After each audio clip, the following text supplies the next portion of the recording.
Hello, everybody. Hope everybody's all right.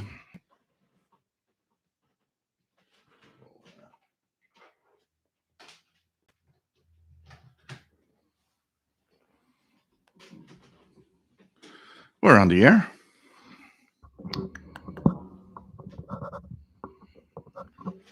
And just had a little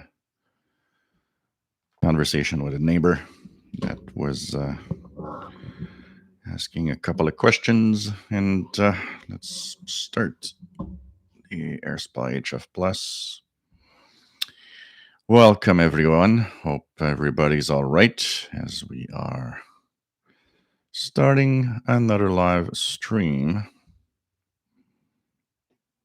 Here we go.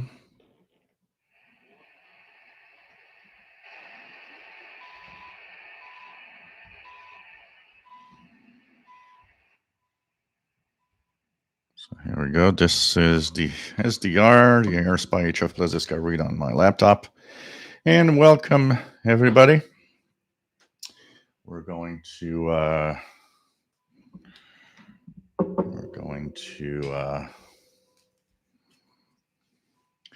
open the beer, which is a gift from God, don de Dieu, which is the beer for today. Hope everybody is all right. And here's one.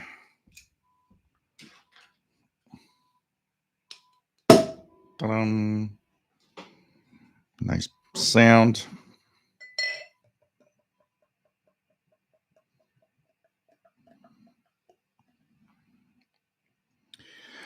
So, welcome aboard to the live shortwave show. This is a show about radio. We are live twice a week. It might be a little mix up for some people, the twice a week for the next couple of weeks, because in Europe, you guys have already switched to standard time. Here, it's happening tonight. So, in North America, for a big part of North America, big chunk, except Saskatchewan, Arizona, and a couple of little places like that, which are not going to move. For the rest of us, we are actually falling back 1 hour. And the mix-up comes from local time because my shows stay at UTC. My shows don't have any difference UTC-wise. That's why UTC is the best way to go, because you always know where you are, when you are, and how you are at some spot somewhere. I'm going to do something here for a second. Sorry, guys. Looks like one of the lights isn't positioned right. And here we go. On a beautiful day today. And so for local time, it makes a difference. But for the UTC time doesn't change anything. It's really UTC that you have to count on, because this is the best way to know when and where you are in time. Of course, B21 schedules that I've started that are a little mixed up, we're going to talk about. We got a question on email, and also we'll check for email in just a few minutes who's there. So my name is Gilles. I'm located in Montreal, Quebec, Canada, northeast part of North America. We talk about shortwave radio. We talk about radio in general. We answer questions, we tune the bands, and we just have a lot of fun. And I hope that everybody will enjoy the show today. So nice day today, about 10 degrees Celsius. So that's not too bad for this time of year. Roughly, it's a little warmer than what should be, but we'll take it as we can, because in a couple of weeks, I saw that there are snowflakes on the weather forecast. So things that can change in a very fast manner. There's some truck outside making, or it's a leaf blower, I think. So, anyways, it's a lot of fun to be here. We are here twice a week, and like I said, UTC time doesn't change. It's local time that makes it all messed up. So if you rely on local time to know when I'm live, you might actually be wrong by an hour because of the time change. But like I said, UTC. Sorry, guys. Like I said, UTC is always UTC. That never shifts. So we have a beautiful chat room with wonderful people. If you want to join in, say hello. All you need is a Gmail account to access that. And of course, we have a Facebook group, same name of the as the channel here, official SWL channel. And that Facebook group has a lot of activity. It's fun. There are 2,200 members, and people share what they're listening to, and all sorts of really cool information about radio. And it's a cool place where people are very polite, and everybody respects everyone, because it's tolerance zero on everywhere on my stuff about anything politics, religion, and so on. You also need to respect each other in your comments, and that is why it's great, because we it doesn't take a lot. There's quite a few moderators. It doesn't take a lot of time for that. Anybody that's astray will get kicked out, and there's no second chance, by the way. Okay, if you get kicked out, don't ask. You're never coming back. It's really there's no second chance for anyone with that. So hope that you enjoyed the week. And we had, of course, our big geomagnetic storm that hit pretty much Wednesday evening while we were doing the show, and that lasted for about 20 hours. Things have subsided, but things are cool. I think the propagation seemed to be pretty good today. I did a couple of ETM scans in the park. I wanted to do more, but when it's 10 degrees Celsius, at first in the sun, it was great, but there's this little wind all the time. And when you move, when you walk, whatever, it doesn't matter because you warm up. But when you sit down with a radio, you don't warm up. You actually get cold. So after the second ETM scan, I started getting too cold. It was like, yeah, okay, forget it. It's getting too cold for being comfortable doing scans again. But I did have a lot of fun, and it was kind of cool to be in the park. It was so funny because there was this old lady that passed by with her little dog, and she stops and she says, she's looking at I had both of those, next to each other. And so she says, are those walkie-talkies? And I started explaining to her that, they were shortwave radios and that you could listen to stations from far away. And I was actually listening to, when she passed, I was listening to African pathways from Madagascar. And I was explaining to her what you're hearing now is 13 kilometers away, 13,000 kilometers away in Madagascar in the Indian Ocean.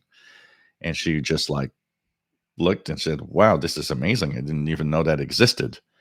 And I said, well, don't worry. A lot of people don't know that this exists, and it's a lot of fun. And she was kind of, happy, and she was looking at the radio. It's like, oh, this is cool. And she said, this is fun to have hobbies like that. And I said, yep, absolutely. And then she continued walking her dog. But she was a nice little lady. She's the kind of old lady that talks to everybody, because I was noticing she was going slowly with her dog, and everybody that she was passing by, she would talk, or she would, if she'd see little kids, she would talk to them. And so kind of a, nice little old lady. So it was fun. And of course, the live show needs to have a live show here. So anyways, we are here twice a week on Saturday, 20 hours Universal Time, which will be starting next week, 3 p.m. Eastern, rather than 4 p.m. Eastern for those that are local. And Thursday, it will be 0 UTC. That's Wednesday evening for North America. That's 7 p.m. Eastern instead of 8 p.m. Eastern. So that is going to be the change for the time change. And of course, UTC stays the same. It's always stays the same. People have often have the impression UTC changed, and UTC doesn't change. It's actually our local time that changed, so our reference to UTC has changed, but UTC itself never changes because there's no, there's no going forward, backwards, or whatever.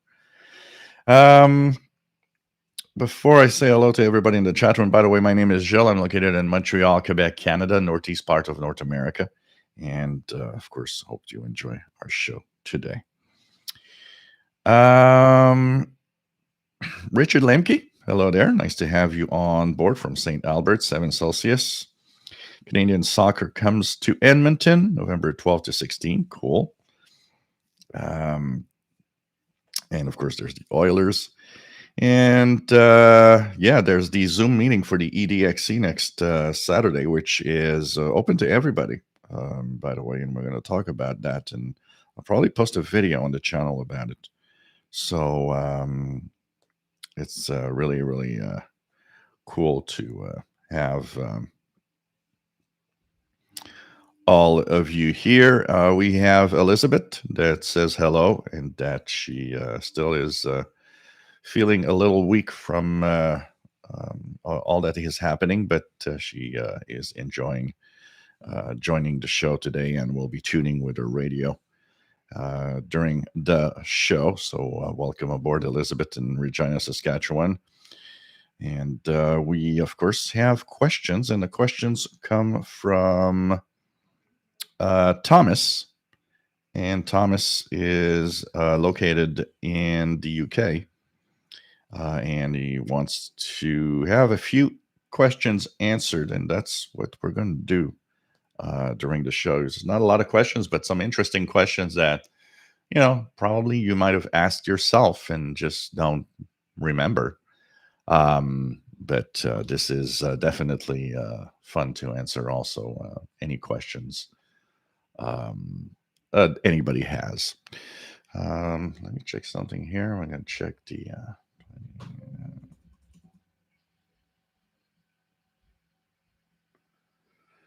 So, okay. Some hams on 12 meters. I see some hams around 24,950 talking. Okay, so welcome aboard, everyone. Glenn, nice to have you on board, and says probably won't make the show, but wants to say hello. KB9IN, nice to have you here. No problem there. David, KJ4CMY, nice to have you here from Central Georgia. We have Bobby Burgess in Louisiana, WA5107SWL, 45 unit.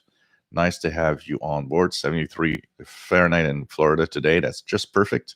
It says good catch on 21 megahertz on your test. I don't usually scan that band.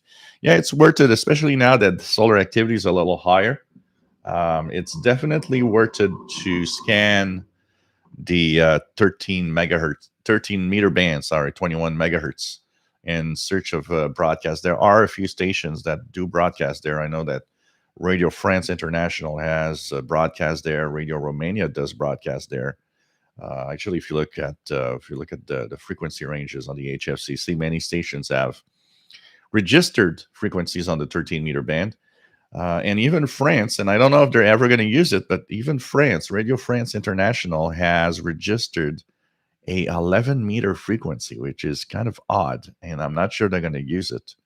I think it was 25,840 or something like that that they registered. And so it's like, oh, okay, kind of interesting.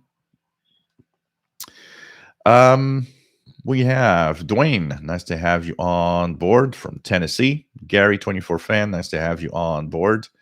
Chile in Maine. Comexi 76, nice to have you here from sunny West Michigan. Charlie, W8CFO, nice to have you on board. And Columbus, Ohio.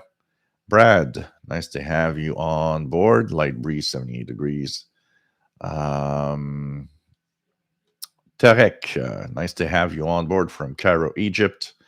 Always cool to have you here. Arthur's Alcrafter's Kitchen, Nice to have you here from Massachusetts. Planning on listening to Medium Wave DX tonight on the Panasonic RF2200 with the gyro antenna spinning in all directions. Cool. That's a lot of fun. Hi, brother. Nice to have you here from Arkansas. Rich, nice to have you here from North Carolina. Neil, nice to have you here from UK. M0CJM. Dwight, nice to have you on board from Pittsburgh, Pennsylvania. WA4532SWL. Matt, MDK2, nice to have you here from Denver, Colorado. PLF Radio, bonjour et bienvenue. J'espère que ça va bien depuis Lyon, en France, et que tout va bien dans ton coin du monde. Christian Marcoux, salut. J'espère que tu vas bien toi aussi, de North Bay en Ontario.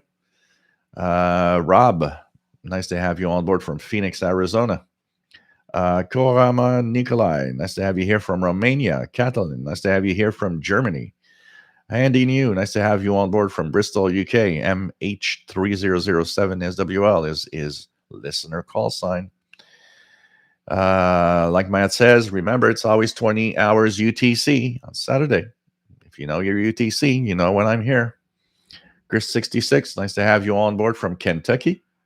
What else do we have? Gary24 says, that looks like a huge bottle of beer. That's a pretty big bottle of beer, and it's 9%. So it's, cheers, everyone. Catalin, do you have a new mic? No, this one is, I've had this one for a while. It's just that for a long time I was using the other one, which is a USB mic. But because I want to have the audio driven into the console, I have to use this mic, because this is a microphone that's connected to the console. So if I want to have you guys listen in on something, I can do it now through the console. So I have to use this mic if I want to do that, because it's the only one on the console. Cygnus Rider, nice to have you here from Rochester, New York. WA2092SWL. We have Robert Cross, nice to have you here. We have Andy New, was thinking of adding an AirSpy HF Plus Discovery.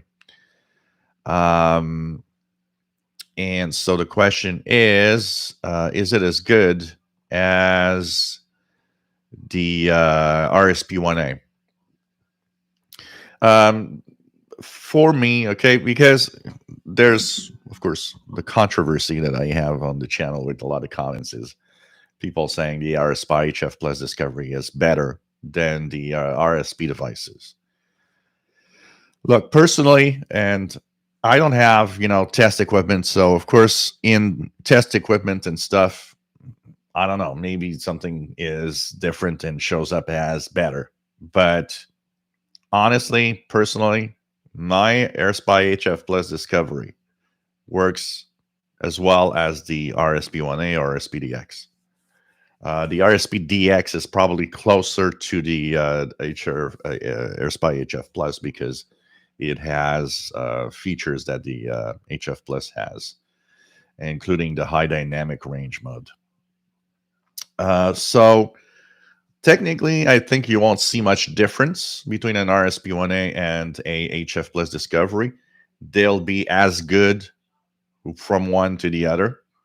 The only thing that is negative to me on the AirSpy HF Plus Discovery mostly is the RSP-1A has a coverage up to 2 gigahertz. It's continuous, where the AirSpy HF Plus has a very limited VHF range to listen to. It's not a wideband receiver.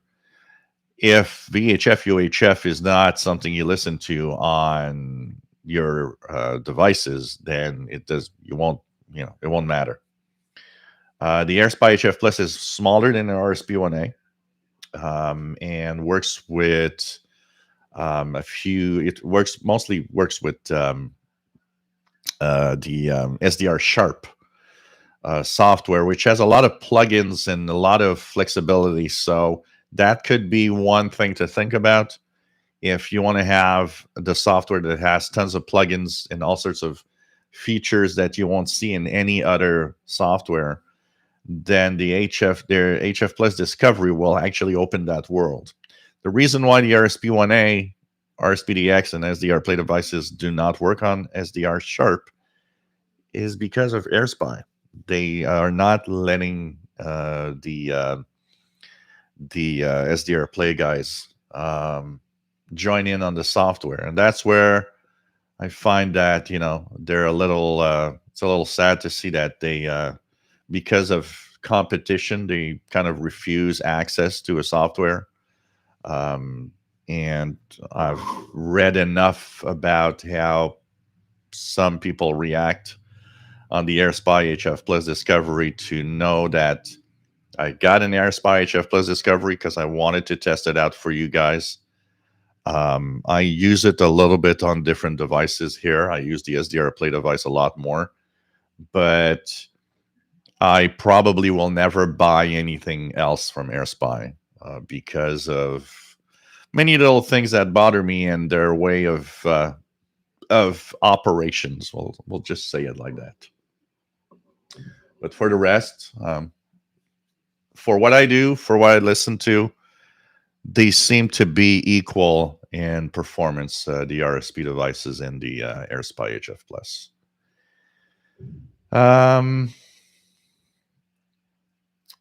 And Matt, MDK2, we called bottles like that bombers here in Colorado, but I don't think it caught on. Tom DXer, WPE2QED, nice to have you here from Hudson Valley, New York. Noelson, nice to have you here from Brazil. What else do we have? Remote Radio DX Man. Nice to have you here. Says Montreal isn't going to change time. Yes, we are changing time. It's just that UTC time stays the same for my shows. I'm the one adjusting, not UTC. It's always the same. So I'm instead of being at 4 p.m. here in Montreal on Saturday, I'll be live at 3 p.m.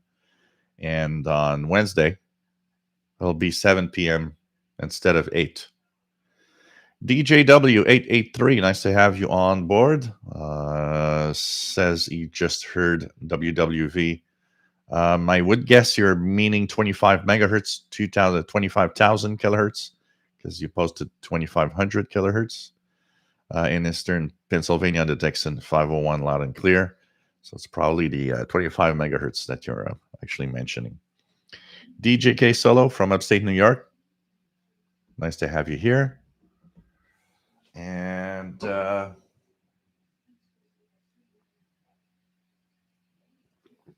else do we have? Matt took advantage of the nice weather to put up some harder to mount Christmas lights. Won't light them until after Thanksgiving, but they're ready to go.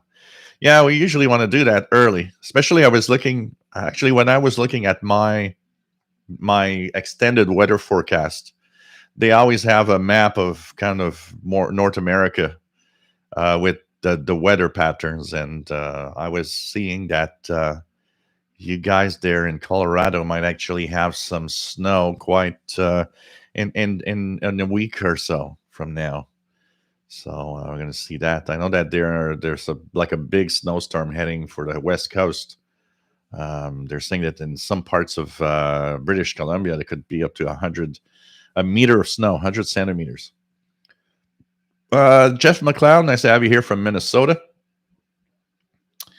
Nelson says, guys, did you see an article talking about USB grounding called Improving Reception on the Malachite DSP via USB Grounding?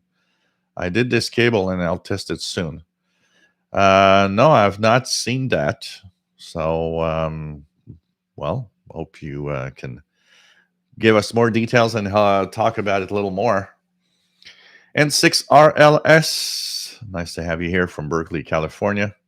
Rob prefers the cold versus the heat. Same here. Summer has its advantages, but when it's too hot, when it gets here in Montreal, when it gets above 90 Fahrenheit and it's humid and all, I just stay in on the air conditioning. And so I'm not enjoying summer that much, except it's fun when you go to the beach, stuff like that. But, for me, my ideal summer temp would be around 75, 75, 80. That'd be nice. That'd be a nice summer. But lately, we've been having some crazy hot summers in here in Montreal. And when it's hot in Montreal, I can tell you, it's tropical hot and crazy humid. Catalan just received and tested 2 Bluetooth jack transmitter and jack receiver. Great for my Malahite DSP2 in order to decode FT8 at a distance and avoid noise from the PC. Cool. Neil says it's been like 6 to 10 Celsius here in the UK the past week. Frosty car in the morning once or twice. Had 2 sweater. Sun has felt cold. Yeah. Here we've had some frost. Officially, Montreal had some frost this week. We went down to below 32 for a couple of nights. And, we're getting to that time. When I went to the park, first thing I noticed is they, here in the parks, what they do is every year around November, they build the skating rinks for hockey. And so they're made of wood, and they build them up in November. When it's cold enough, they, pour water to make the ice. And in the spring, they actually tear them down until next fall so that it doesn't take space in the park. So when you're getting closer to a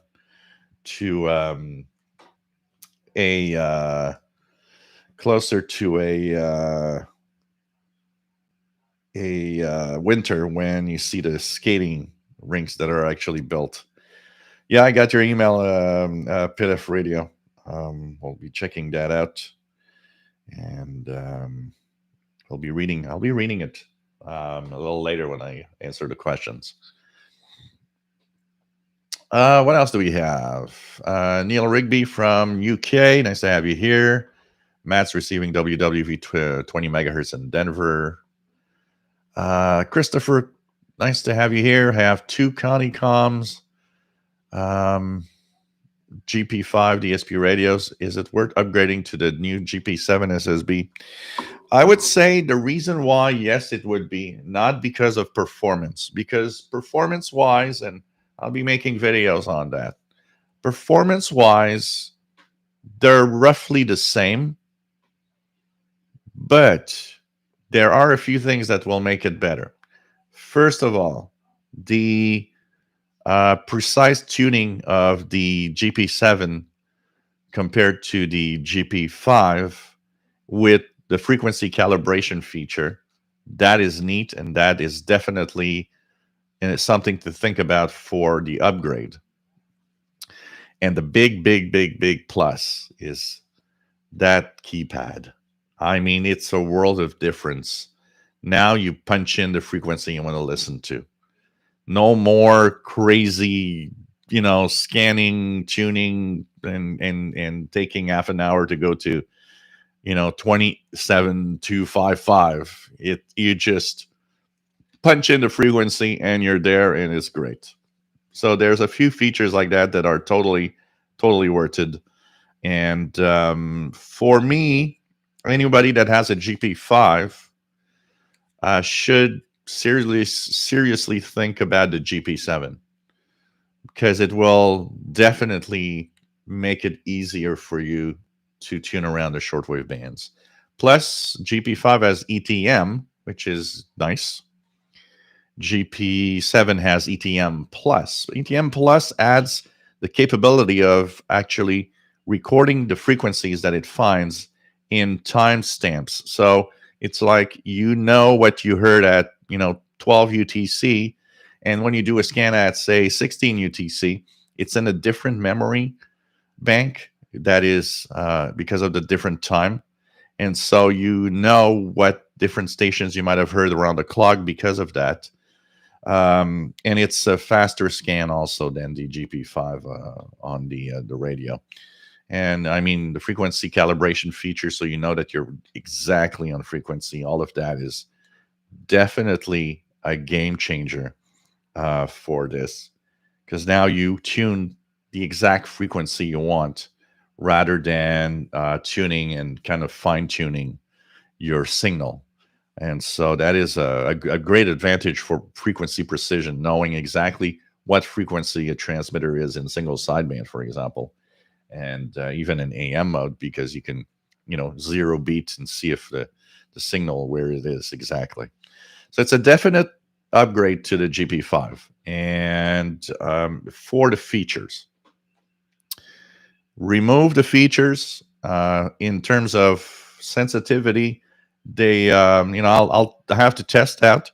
They're definitely seem to be pretty much the same. One thing that you might not like, and that is what you might find fun of the GP5, is the GP7 uses the BL5C lithium-ion battery. The GP5 uses AAA batteries. And one thing that is a positive thing also, the GP7, the GP5, if you use it every day, doesn't really matter. But the GP5, if you don't use it for a few weeks and you leave the batteries in, you'll notice that it drains the batteries, which is a pretty big flaw, actually. So you never want to forget alkaline batteries in there, because you're going to just waste batteries. Which doesn't seem to, I've used it every day, so it's kind of tough to really assess right now, but it doesn't seem to be a problem on a GP5. And one of the reasons it's probably not is that I've been sometimes a couple of weeks without using the Texan PL368, which is the same radio, with a few little things that are different. Mostly, like the antennas on the GP7 is stainless steel, so it's tougher than the one that Texan has. The battery doesn't seem to drain, so it is definitely an upgrade. It's definitely to think about. Matt sees a carrier for WWV 25 MHz, no audio. TVDXer, salut, ça va bien, j'espère que tu vas bien toi aussi. Toujours un plaisir. Just not very far from Montreal, actually, a little north of Montreal, basically.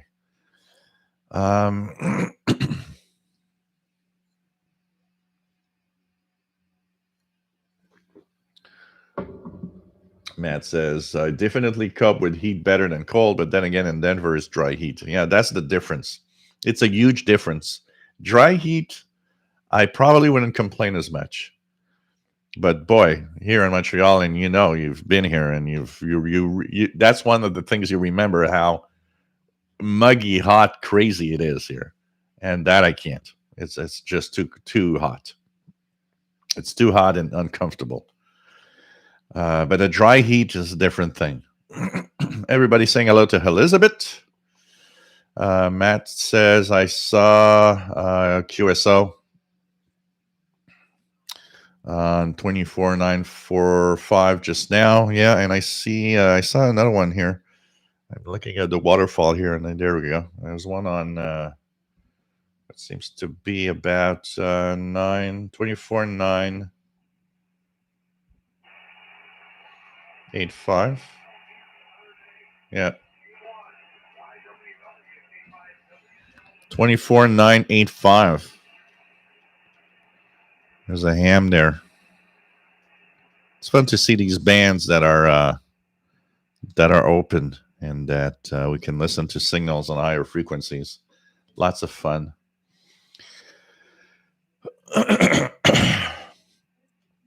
Okay, sorry guys. PLF radio will be interesting to get international broadcast station on 11-meter band like RFI you mentioned before. Yeah, that's I don't expect a lot of these stations to go on 11 meters. There used to be a time when 11 meters was used by a lot of broadcasters. There was Deutsche Welle, France. Of course, everybody remembers Radio RSA. There were quite a few, and depending on conditions, you could actually listen and hear them. Now, I don't expect a lot of 11-meter stations anymore.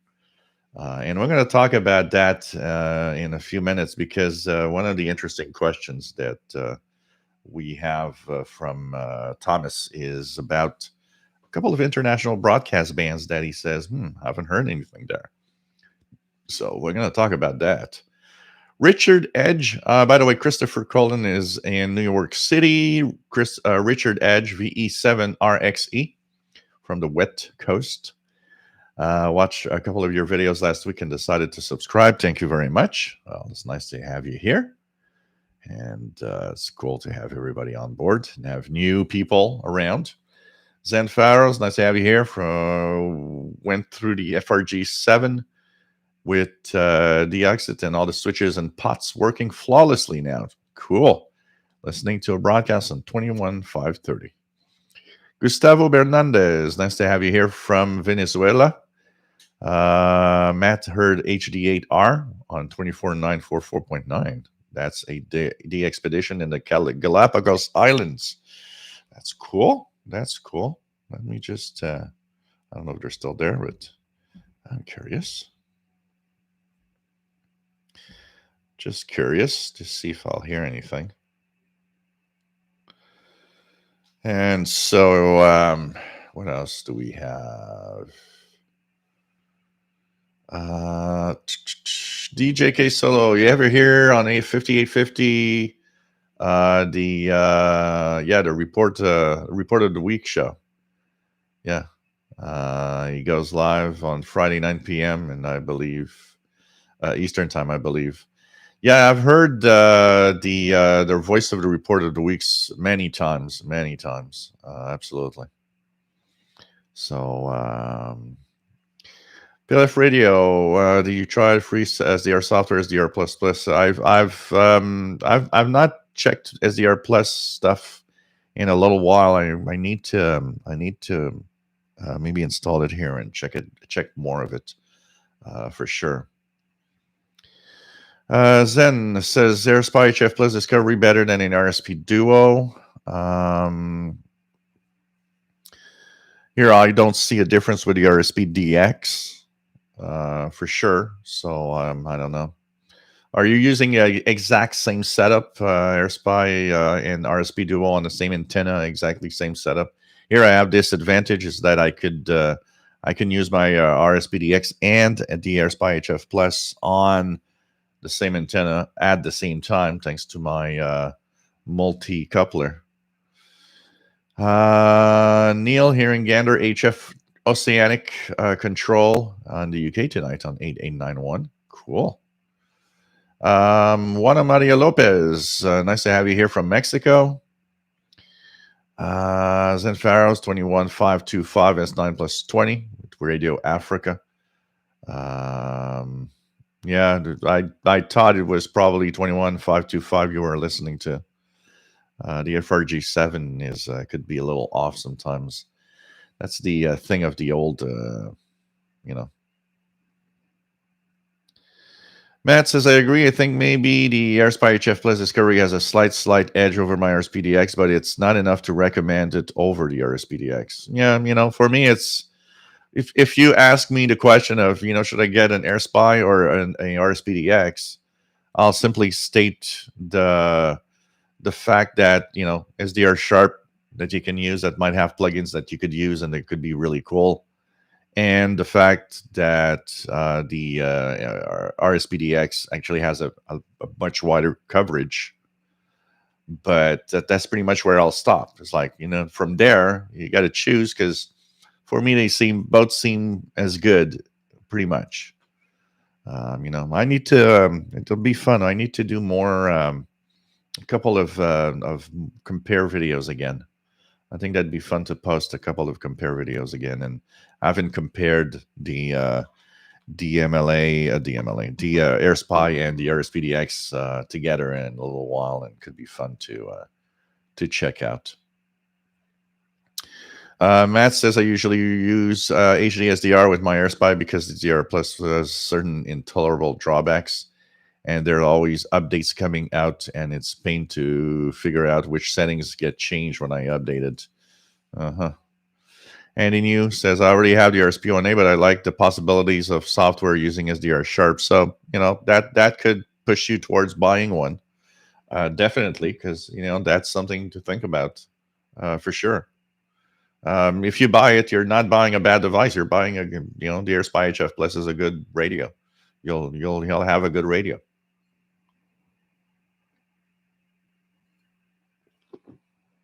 What else do we have? Matt says we need snow. It's unusual that we haven't had any yet. Yeah, it's like here. We're November 6th. It's not that unusual, but what usually we do see in October is the first snowflakes. It'll be a day that is really cool, like only just barely above zero, and a cloud will pass by. We'll see a few flakes and stuff like that, and then it's it's gone. But we haven't had temperatures cold enough for that in October. And although temperatures could be or could have been cold enough this week, there was not, it was sunny, so nothing there. So anyways, we the average, I was looking at the average date that we have our first snow on the ground in Montreal. And they were saying that the average date of the first snow on the ground in Montreal is somewhere around like November 25th.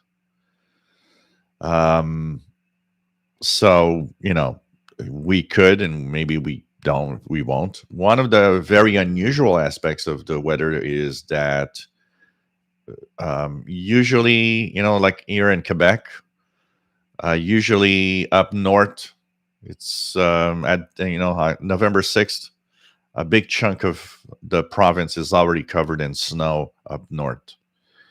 This year, even very high up north, at that where James Bay is and all of that, there still isn't snow on the ground, and they said that is extremely unusual for this time of year. Normally, those regions already have snow now, which is not the case. Juana Maria Lopez, how can I eliminate nearby RF interference caused by cell phone towers? HF band is very, very noisy all day.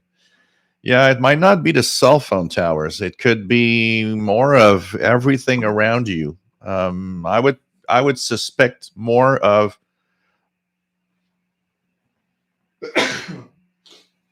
sorry guys. That's the price I'm paying for petting Paul the cat for half an hour. So I suspect there's more noise around you or the stuff in your home or your neighbors, much more than the cell towers, personally. I would suspect much more localized noise from that. Now, removing noise it can be simple and can be complex at the same time. It all depends where it comes from. It can come from something you have control over it. So, for example, if it's in your home, unplug everything and check out the noise levels that you have when the lights are off, when you unplug your TV and your devices everywhere. How is the noise changing? Is it changing? Do you notice that when you unplug certain devices, noise floor goes down?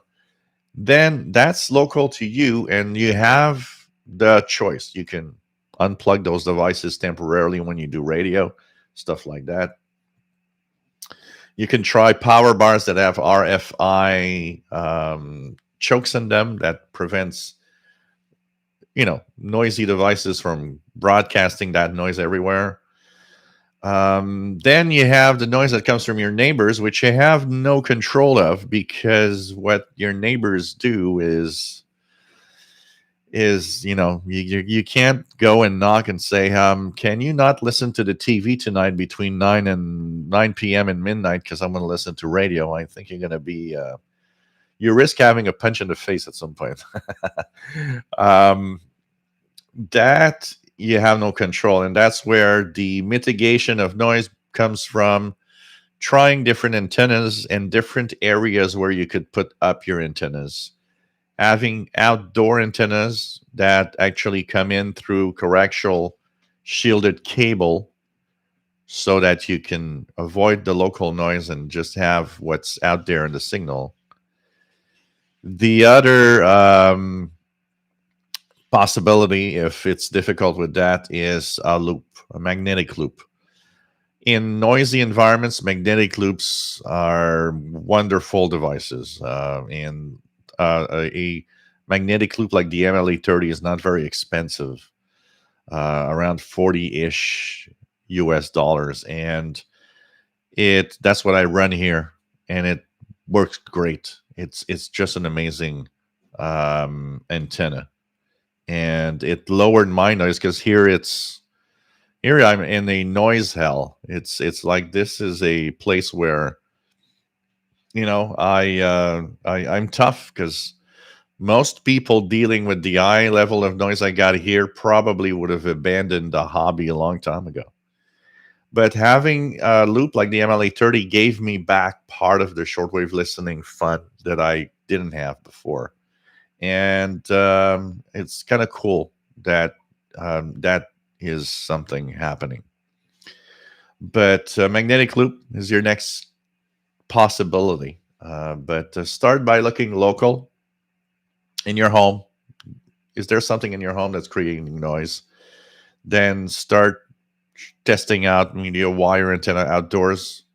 See if outdoors it's better. You can actually go around and take your portable radio, if you know, on the AM band, for example, and go around your yard, go around your home.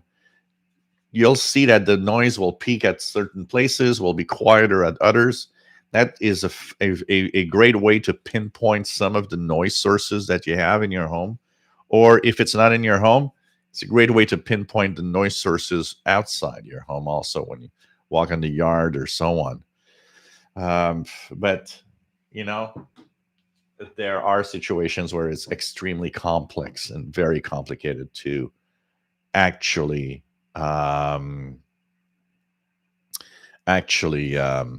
you know, remove the noise from our hobby, which is I would say the number one hobby killer that we have is noise. LN321. Hey, nice to have you on board from Norway, I believe, right? What else do we have? Scooter Cranes. Nice to have you here from Florida. What's my experience with LED lights and RFI noise? You got to choose them wisely, okay? I am right now operating two types of lighting here. One that I have, which is LED bulbs around my home. The reason I started doing that is for just lowering the cost of electricity. Even though here we are in almost an electricity heaven compared to a lot of places because it doesn't cost a lot of money for the electricity bill. This is a big apartment that I have here. It's not very well isolated in the winter. It's it can be cold. So the electric heating here is working around the clock. In the summertime, my air conditioning is working around the clock. So you still, even though it's not that expensive, you still want to try to lower the bill. My bill of electricity here is $110 a month. For all the electricity I use, all the computers running all the time, the TVs, I don't like. I'm the guy that doesn't care. I'm going to leave this place for going to the movies, and all the lights going to be on, and the TV's I'm going to forget to shut down the TV. So everything's going to be working, and I'm kind of that guy. And my computer's doing a lot of stuff all the time. It happens very often that I'll have 3-4 computers just running almost 24 hours. And so, $110 with electric heating plus air conditioning, it's technically not expensive here in our electricity. There are places where it would cost me 3 or 4 times that amount for all the electricity I am actually spending here. LED bulbs, you have to choose them. Some are very quiet. The ones that I have here that are very, very quiet are Philips branded. Those, I have not seen an increase in noise. I have not seen any difference in the noise level anywhere.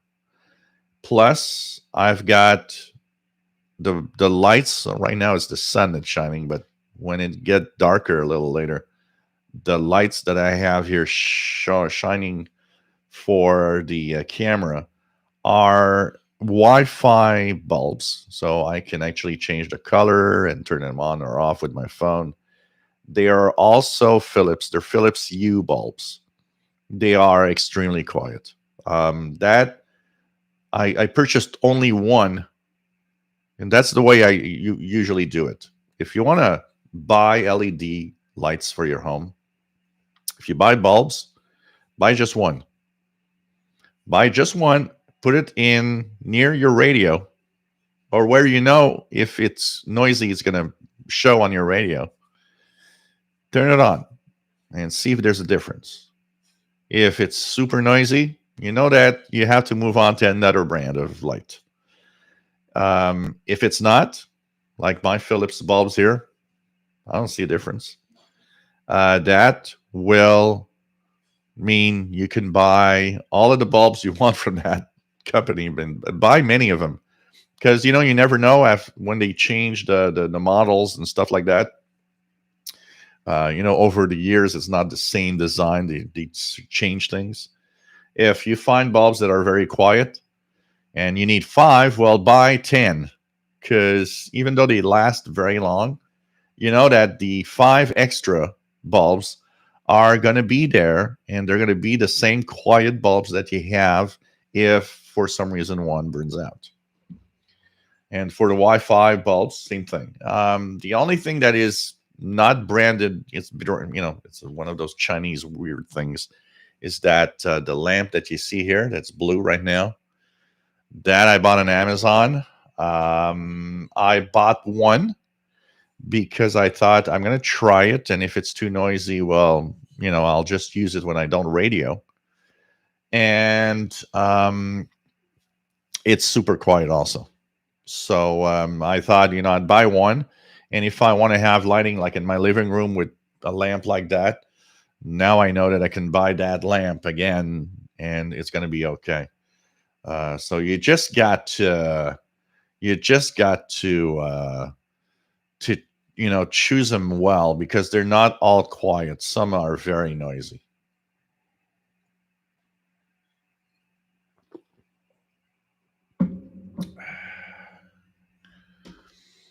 Aerial imaging, yes. CHU time signal is on 14670. They have 3 frequencies for CHU: 3330, 7850, and 14670, which I've heard here very well once in my life of radio listening. So just to give you an idea of I'm just 100 miles off of Ottawa, so 14670 is skips over me. What else do we have? Andy New, do you think the MLA30 will work well in a ground floor flat window? Because loops like the MLA30 don't really need to be very high, and in general, it'll be surprising. I think it could be definitely something to test out for sure.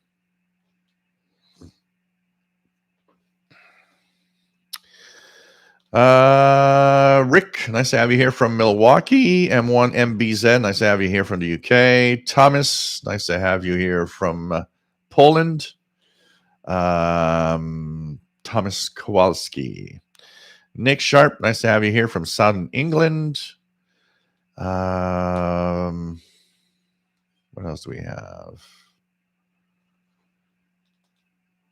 Yeah, but usually these towers, Juana Maria Lopez, these towers are usually not a problem for HF. They'll be very noisy for the VHF UHF range, and scanner radios will have a hard time, but rarely do they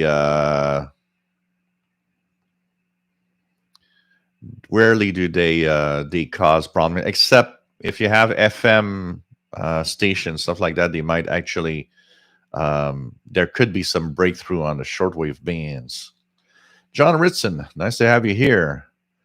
Dick Verkuderen says that got the GP5 the day they announced that GP7 was going to happen. Yeah, you know.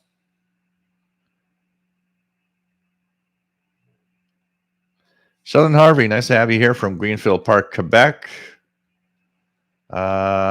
Mitch says this 11-meter CB band just started booming into Arizona. Harold Anderson, I use my amateur radio, Icom 7300 for listening shortwave, and I have good antenna for the radio. It works great. Nice to have you here. LB1NH in Oslo, Norway. We have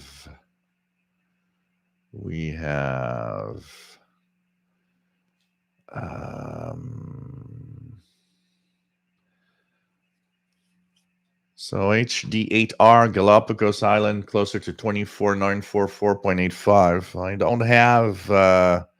I don't have at all a signal here. I've been listening quietly in the background here, and it's not coming into Montreal. We have Dwayne says hello, Elizabeth. Hope you're feeling well. Zenfaro says old standby CFRX 6070 S9 plus 10, pretty good propagation. Sal Montreal, nice to have you here from New Jersey. David, KJ4CMY decided to hunt parks on the air stations, made contact with more than 20 of them. Best ever. Cool. So nice to have you on board. News about WWV.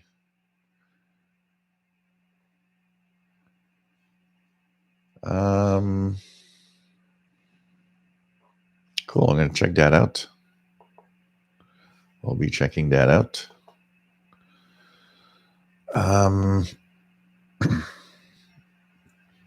Matt MDK2 says muggy heat in Montreal. I know. I've mentioned my experience dealing with that before. I drank more Coca-Cola in that one sitting than probably ever since. So it's like that every summer here. That's the type of summer we have. We have all the heat coming out from the Gulf of Mexico, and so we have all the really muggy, hot weather like in Florida, you know. Dan V, nice to have you on board from Ohio. Some DX on 27385, lower sideband, and his call sign is N8WJZ. Harold, what I'm using as an antenna is the MLA30 magnetic loop antenna here. That's really what I'm using. Zenfaro, same exact antenna, except I use RSP Duo on diversity. The RSPDX is supposed to be on par with HF Discovery, but I don't have those to compare.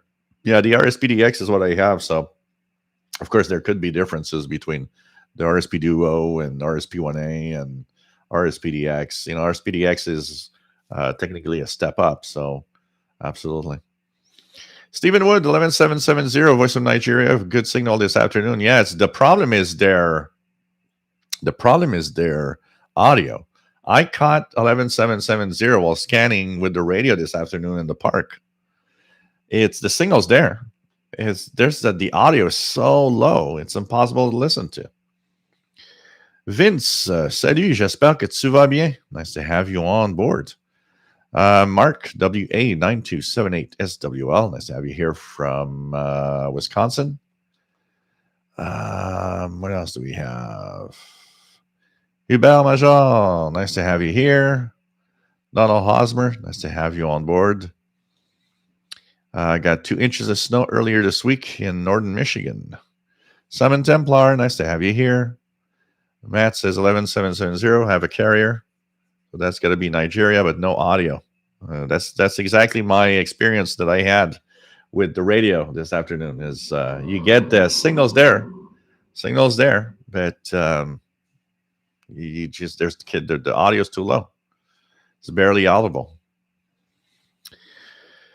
Kathleen, any opinions on the SAR32M loop antenna? Goes up to 175 megahertz.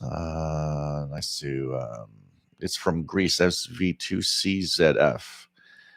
I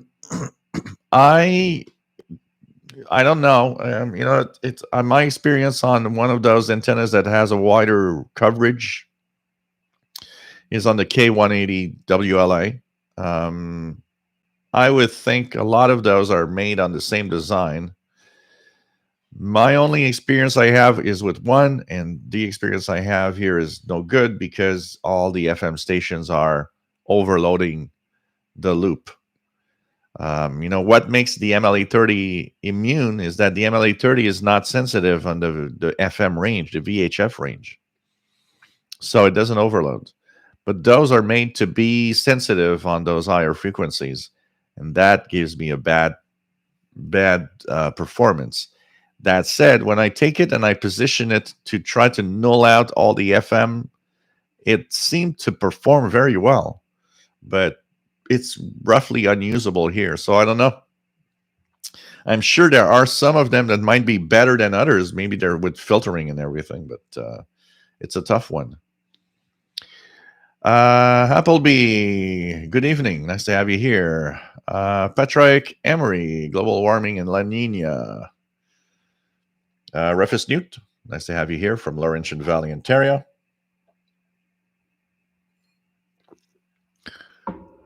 Harold has no snow in Oslo as well. Andy New, Radio RSA, remember the singing bird interval signal for the good old days of lots more broadcast stations. I was telling Sheldon yesterday that on the EIBI space schedule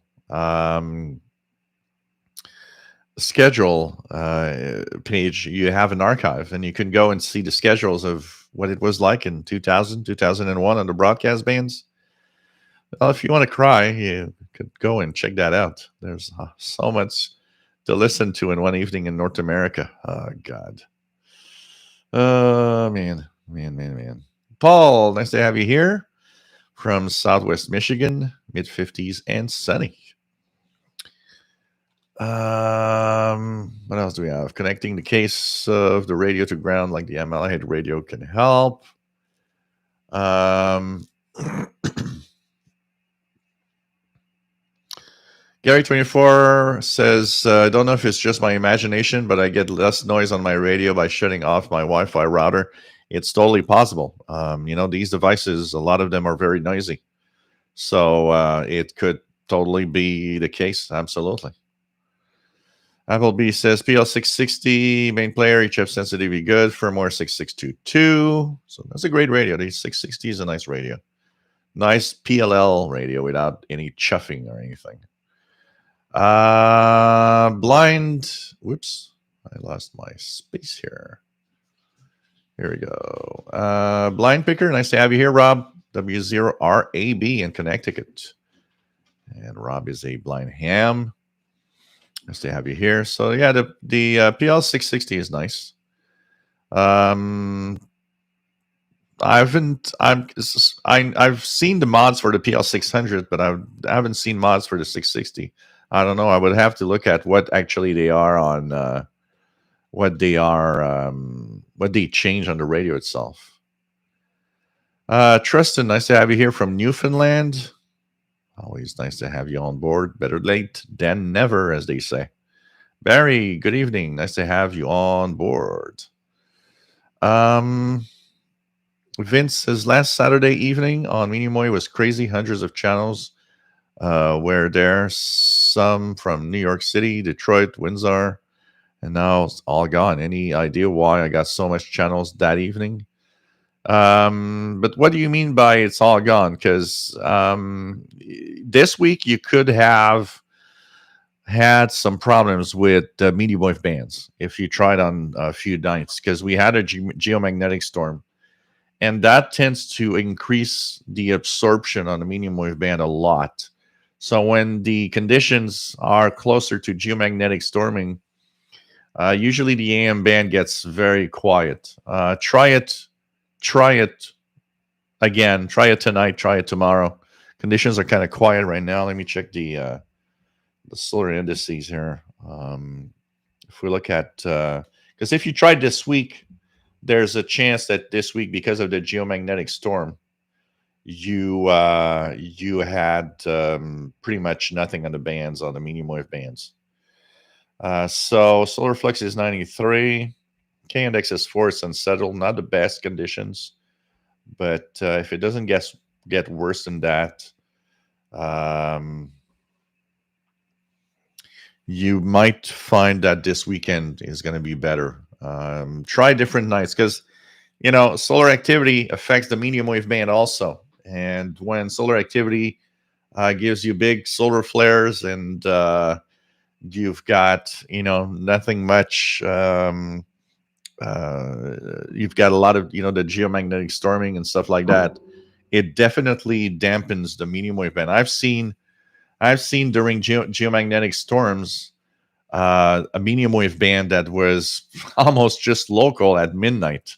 It's like all the other stations that usually come in like really well, like New York WCBS on 880, they weren't even there.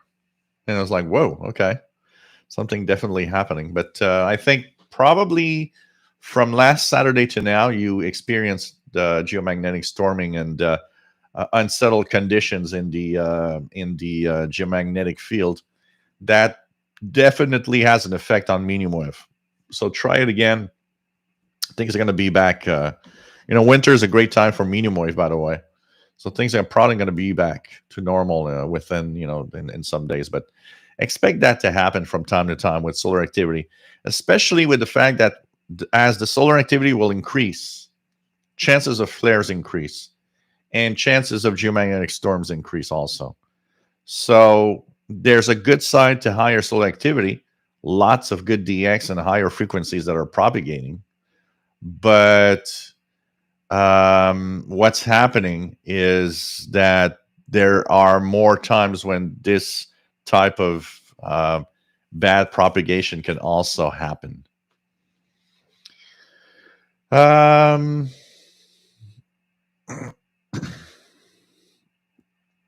Harold Anderson says some mobile phone chargers very noisy. Absolutely.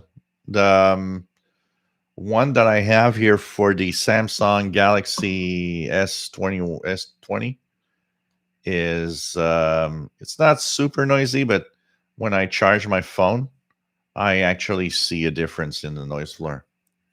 So it tells you that that is actually noisy.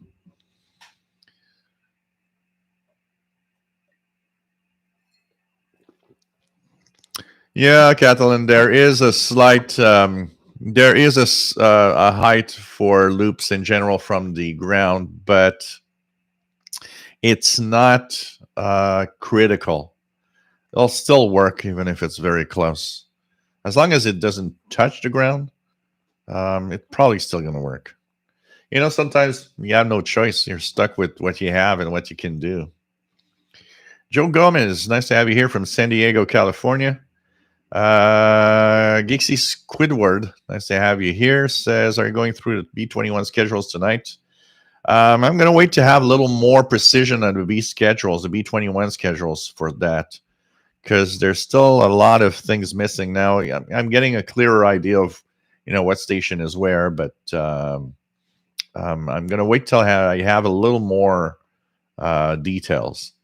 Carol, nice to have you on board. Two Broke Tim, fixed SDR, not getting AM shortwave, said the frequency shift to, and it just works. Yeah, that's what I said, I think last time, that you had to choose an offset. So you didn't have the offset properly selected, because these devices, those RTL SDR devices and all of the different lower priced device are often use an offset because they have an up converter, and so you have to select the offset. No offset, you get VHF, UHF, but you won't get the HF and medium wave bands. So you have to have the offset. So Ail, you fixed it. That's cool. Zenfaro says the RSPDO doesn't have the front end mods and are the improvements on the RSPDX. Okay, that's why it probably doesn't perform as well. James Hyde, nice to have you here from Superior, Wisconsin. So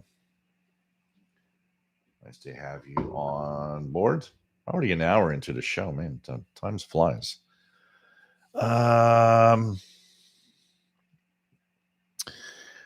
James Hyde, named after the lake we are on, which is but always superior to Illinois. Wholly unaware, we're gonna start a war between U.S. states. Oh man, wholly unaware. Nice to have you here, Jean-François Trudel. Salut, nice to have you on board from the South Shore of Montreal. Barry says 11175 sounds like. Okay, here we go. Sounds like microphone is a windstorm. Yeah, sometimes those broadcasts, those EAMs or emergency action messages on the global command stuff, like on 11175, are crazy, weirdly noise and buzzy and what you want. Catlin, might be the case that just the power adapter of the Wi-Fi might be noisy due to fat condensers. So yeah, but also, a lot of those switching power supplies are like crazy, Yeah, but that's normal, Vince, because to have propagation on the medium wave band, Vince, you have to have darkness. So right now, the sun is setting, but it's still light outside. So the way medium wave works, or AM radio works, Vince, the ionosphere has several layers. One of them for medium wave is a deadly layer, and it's the D layer. So the D layer absorbs the medium wave. So in mid-afternoon, medium wave is ground wave. It's anything in a certain distance, maybe 100, 150 kilometers. That's it. Because the skywave for the medium wave stations gets absorbed by the D layer. When the sun sets, the D layer will disappear, and the F layer kind of manages to kind of blend into one big layer. And what happens is that the ground wave, the medium wave stations now have skywave propagation. So you'll have a station like, for example, WCBS from New York will kind of like shortwave bounce off part of the ionosphere and come down. It bounces low, so that's why you don't hear, like a shortwave station, you'll hear it from Europe. Although you can hear medium wave stations from Europe with very low noise and good equipment. The bouncing off the ionosphere is much lower, so that means the jump of the signal will be closer.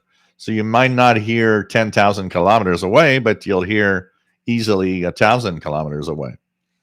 But there's a huge difference between night and day on medium wave, because the D layer is what is going to absorb the medium wave signals in daytime.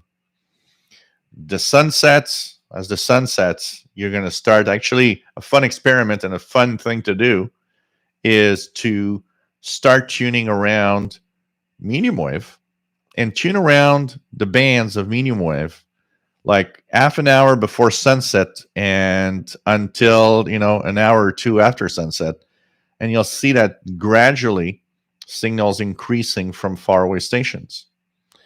So you'll see that that D layer is disappearing slowly. So the absorption is going away. And the skywave now comes from all of these medium wave stations. So there's a huge difference. Daytime is mostly ground wave propagation, where nighttime you'll have skywave propagation. So that's why you'll hear, I hear every time I tune the bands at night on medium wave, it's, I easily hear Toronto 1010 CFRB. I'll hear, if you want to hear it in French, there's Radio Canada, the CBC French on 860 kilohertz from Toronto. Try that one tonight when it's dark. If you hear something in French on 860, you're hearing the CBC Toronto. You can hear WCBS 880. That's an easy one. 770, which is WABC. 1030, WBZ Boston. 1130, the Bloomberg station from New York. There's a lot of those coming in. It's at night is the time for medium wave. Daytime, it's more the local stuff because of that absorption. So I hope the explanation is helping here. So it's normal that right now you have pretty much only local ones because the sun is setting as we speak, roughly. It's still like you can see it. I think I can still see it through the trees. But as in an hour or two, you're gonna get tons of stations going to be working.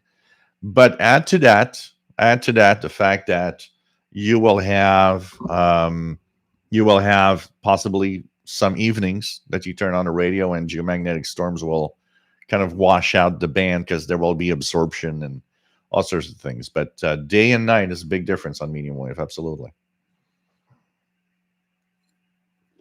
That's why we have such a difference on shortwave also, because of the different layers and how the ionosphere absorbs or reflects. Daytime, you want to be on a higher frequencies because that's the only ones that go through the D layer that is there and reflect off the F1, F2 layers in the daytime. But that needs and requires higher frequencies. So that's why the low frequencies of medium wave don't work. Or even, as simple as the 80 meter band. If you listen to the 80 meter band in mid-afternoon, in winter, you might hear a little bit of local activity, but in general, that band is pretty much closed in the daytime because there's too much absorption of the D layer.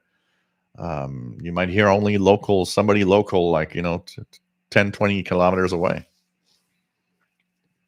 Jeff King, nice to have you here from Jacksonville, Florida. Bestest Time Reborn, nice to have you here from Australia. Nice to have you on board. Main Video Casseton, where are you located? Good evening. Jeff King had his kitchen remodeled and new refrigerator. Makes tons of RF noise. Yeah, that's tough because you can't really test those things before you get them. Jet Crafter, nice to have you here from Southern Maine. We have Al H, nice to have you here from Westport, Massachusetts. We have Marvin Mutz from the Japan Islands. Nice to have you here. Art Dodd, nice to have you here. Art K2ADC. Brad says you're almost at the end. Almost. I'm getting there. G-Man, nice to have you here from Southwest Michigan. K8WNF. Edson Pereira, nice to have you here from Sao Paulo, Brazil. Pretty cool to have all of you here. RJDA Dakota, nice to have you on board. Yep, so that's the explanation for medium wave DXing. So that's why you'd want to DX for very far away stations, and you'll get stations all over the place. It's really in the evening at night.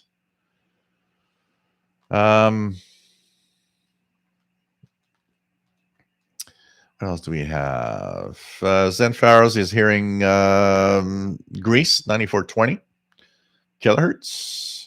Andy, am I mad? I have PL990, H501, and S2000, as well as 2 Whistler scanners and a XH D808 and RSP1A RTL as the RV3. Well, that's not going mad. Going mad is more like me. You come here, you're going to get mad.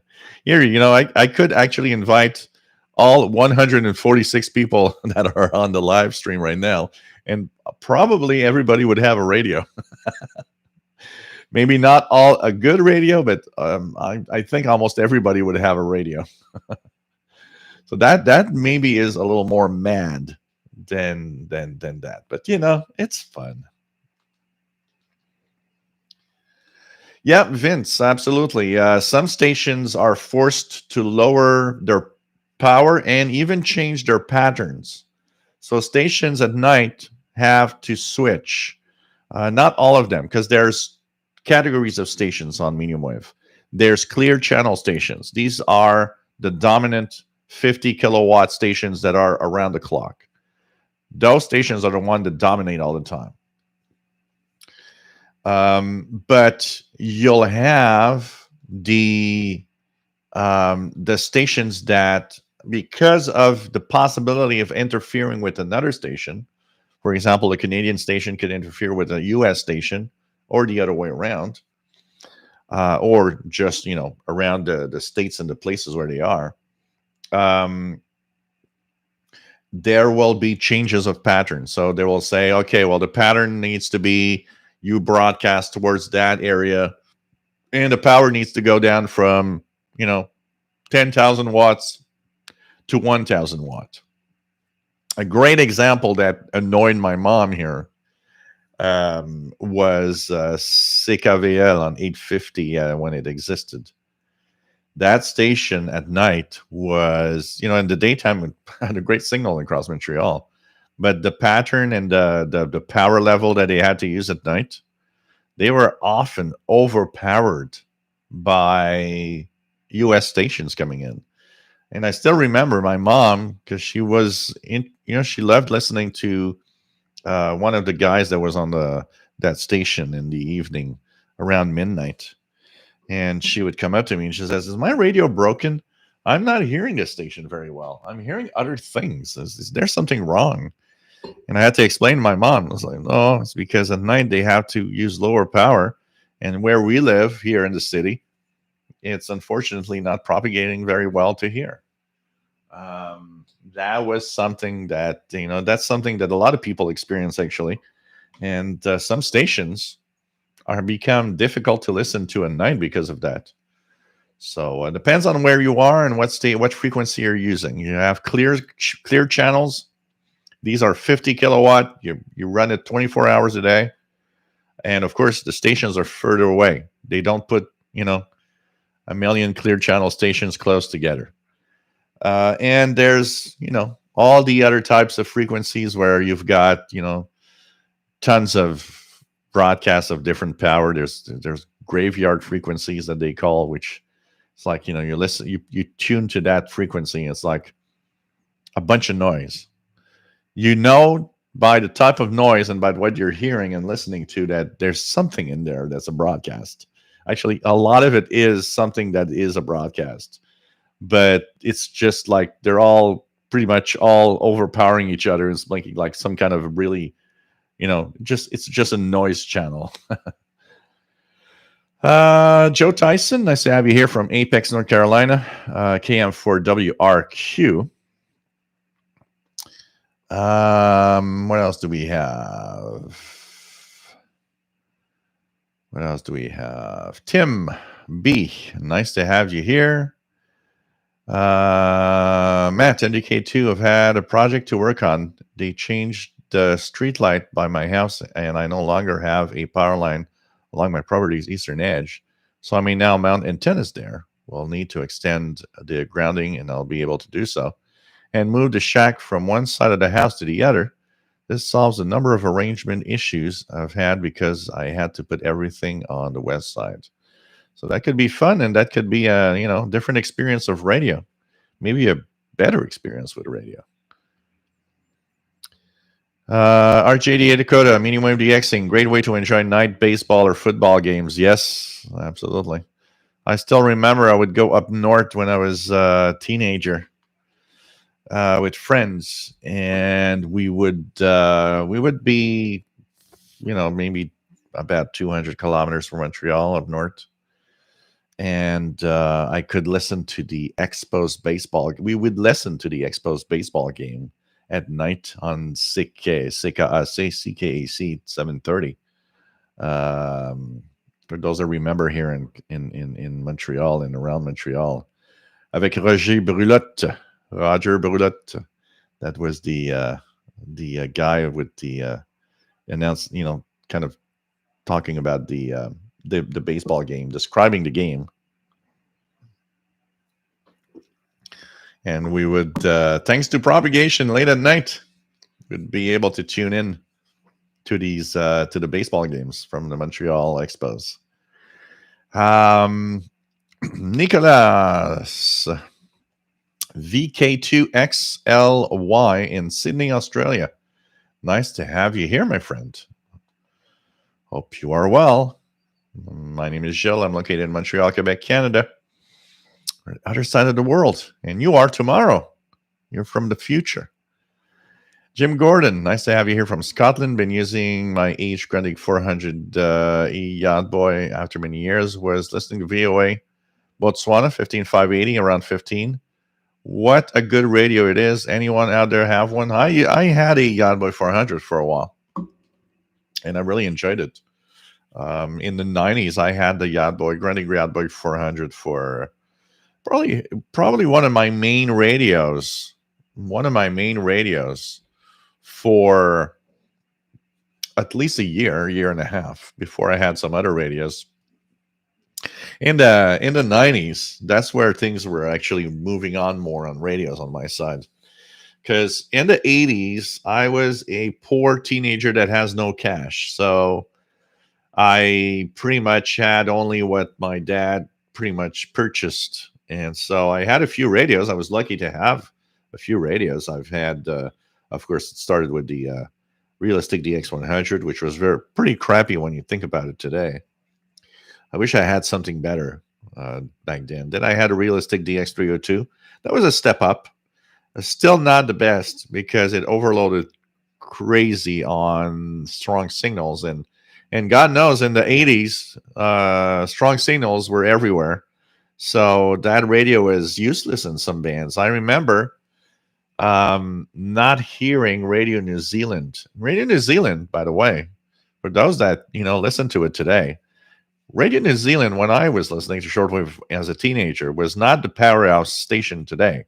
It was a 7.5 kilowatt powered station. It was a low-powered New Zealand shortwave broadcast. So that was a tough one already to get because of its low power. But even with its low power on the 49 meter band, I remember everybody was reporting it to North America. The problem I had is that my DX302 was overpowered, overloaded by the strong 49 meter band stations around it, which created kind of a white noise in the background of the radio, and it washed out the weaker signals. So when I tried so many times and I couldn't hear anything, or sometimes I would notice there's something, but that was a problem. And one day I noticed that one particular station was the problem, and that particular station was called Radio Canada International. And for some reason, one day it wasn't on. Something at the transmitter probably didn't work or whatever, and they didn't come on when they should have. And I tried Radio New Zealand that day, and I heard it. That was the first time I had DX Radio New Zealand of all of my life. And I mean, I tried so many times. And that's when I got my first ever QSL of Radio New Zealand. in somewhere 1983-ish, 1984 maybe.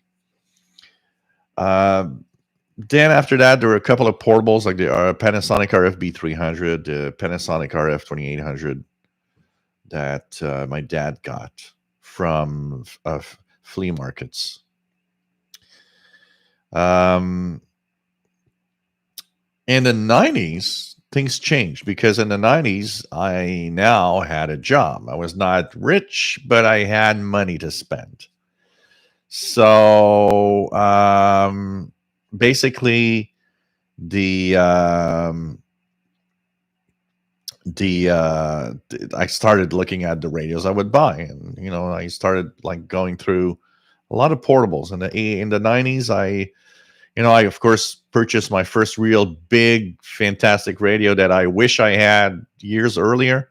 The Kenwood R5000. It was my first tabletop radio. It was an amazing radio.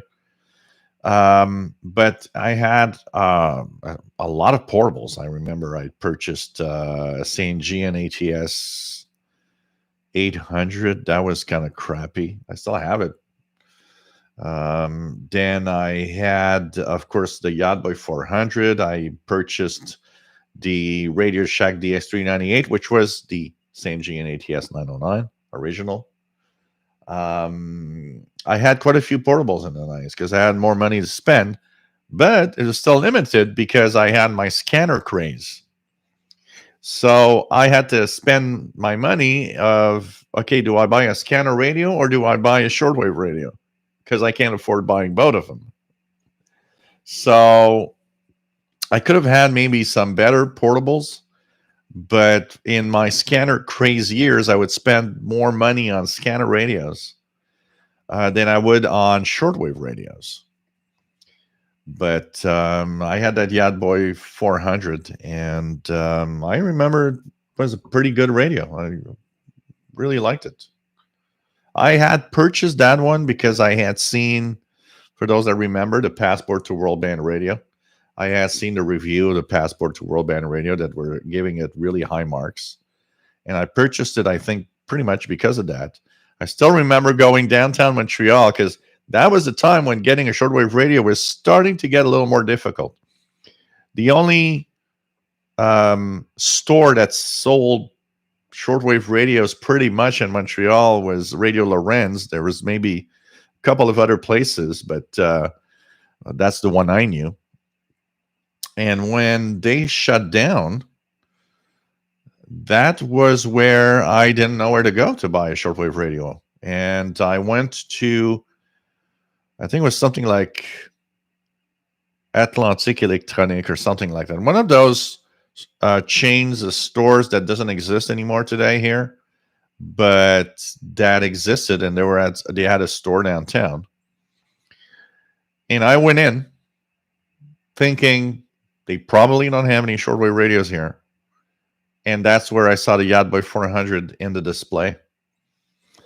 And in the Passport to World Band radio, they had, if you guys remember, they had prices. They would tell you, in Canada, this is that price. In the US, this is the price. In Australia, that's the price, and so on. So you had an idea of how much to spend on the radio. And I remember the Passport said that it was like 199 Canadian, if I remember well. So I go into the store, and I remember I look at the radio, ask the guy to look at it. Guy doesn't really know what that is. He's obviously like, okay, can you tell me what that does? Because they have it in display, but they obviously don't know what that is. And I asked him, I said, how much is it? He says $249. And I didn't want to spend $250. I thought it was too much. So I told the guy, I said, look, I've got a radio book here. That radio book tells me that this is sold in Canada for $199. So I looked at him and I said, if you can sell me this radio for $199, I'm going to get it. And the guy looked at me and said, fine. I think he was just so happy to just get rid of it. They probably had only one, and nobody wanted that it's like when I said 190, I remember if today when I think about it, it's like maybe if I said 179, it would have said, yeah, fine, take it, get it, please go with this radio and please leave, don't bring it back. It was he was like, he didn't even hesitate. In stores sometimes when you try to kind of change the price or haggle a little bit, it's like, well, no, I'm not going to change the price, and they're almost frustrated. He would seem to be happy to just get rid of that radio. It was just that's the feeling I had. It was like, oh, finally we're selling it for 200. God, go away, take it, bye. And so, but I remember having it was a great little radio. I think that radio was I had replaced that radio with the Radio Shack DX398. I think that's what replaced that radio. The reason I don't have it anymore, the Grundig 400, is that I had an uncle, which was a radio TV repair guy from the good old days. He did that and made a living off of it from the 50s until pretty much that time, when he was still actually repairing. In the 90s, he was still repairing some TVs. But, it was a declining business, obviously. And he actually had learned how to repair VCRs and stuff like that to kind of add to, because VCRs today are maybe $100, but VCRs, I don't even know if you can still buy one. But VCRs back in 1992 were still $300, $400, $500. So if you could have it repaired for, $75, $100, people would have it repaired. I remember he came home one day, and my dad had invited my uncle, and he was looking at my radios and stuff, and I saw he was looking at the Yacht Boy. He said, "Oh, that's a nice one. It's Grundig." He's a TV repair guy. He knows the brands. So when he looked at it, he says, "Oh, Grundig." It's like he knew. It's like, "Oh, Grundig. Okay, we're serious here." And I do believe the Yacht Boy 400 is one of the last, not a lot of more after that were done by Grundig, actually. And I had purchased the DX398, which was a little expensive. And, I was thinking of buying a scanner radio, probably. So I thought, okay, he looked at it and he says, "Oh, he kind of hinted, if you want to sell it, it's like, yeah, okay." And I remember he offered me, I think he offered me $75. Was it 75 or $100? I think it was 75. And I remember, I think what happened is I thought 75. Well, that's pretty much what's missing for me to buy that other scanner radio. Okay, it's yours, and it's your uncle. You don't want to. It's not like selling it to somebody you don't know. Because I would have asked 150 or 125, but it was your uncle, so it's like, yeah, okay, cool. And he bought it, and a couple of times he came back to me saying, "Hey, I kind of like the radio, works well," And he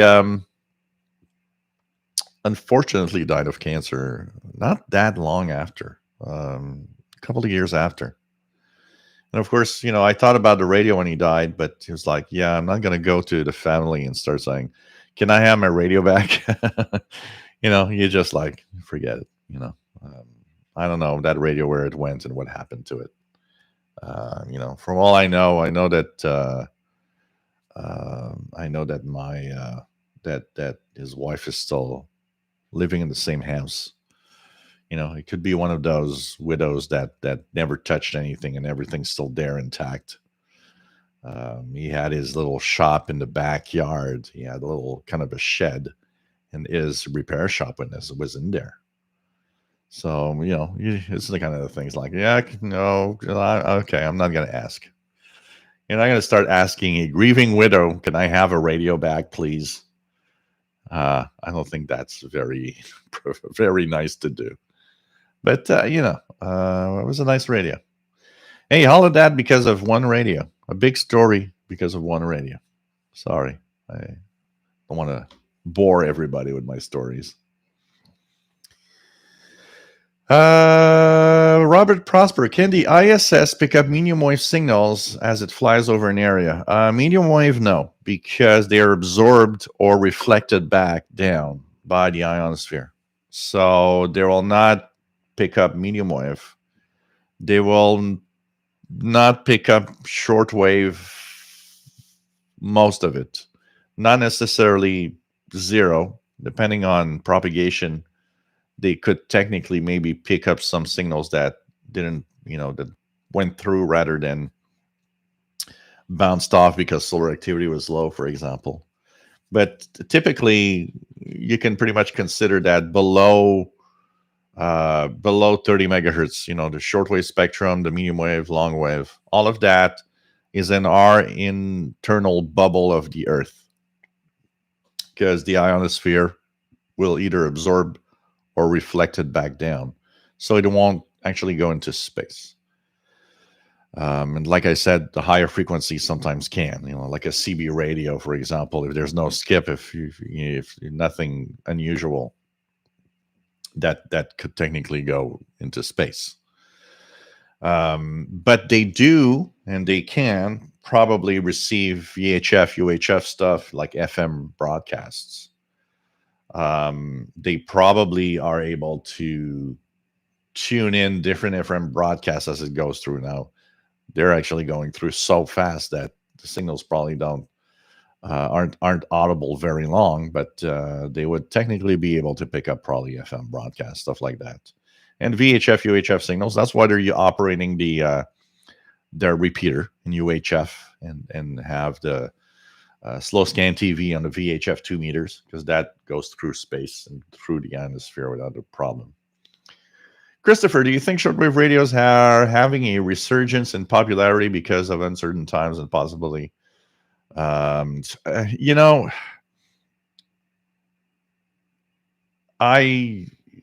wouldn't put shortwave radio as being as seeing a resurgence.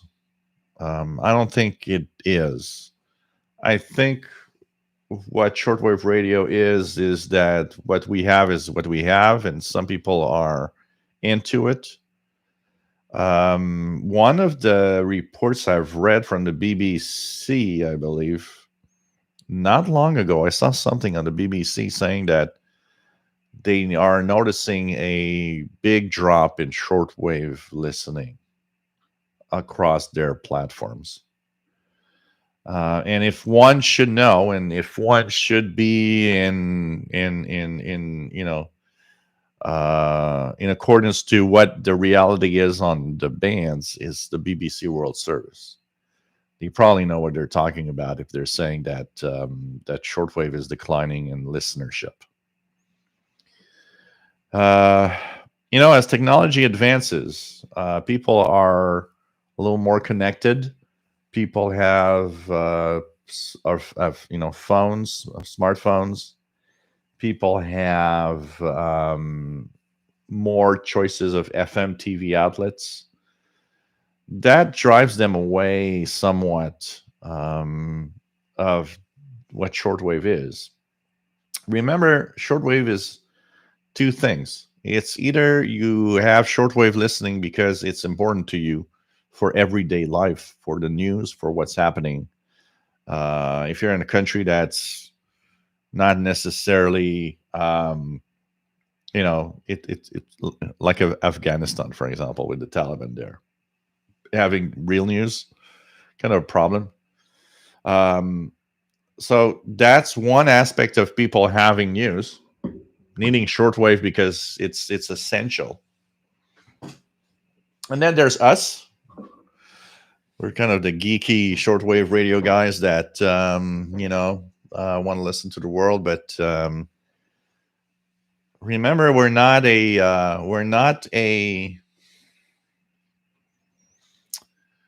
how should I put it? For the BBC World Service, for example, we're not a group that is interesting to the BBC. The BBC does not maintain a shortwave service because of the geeks that we are listening to shortwave.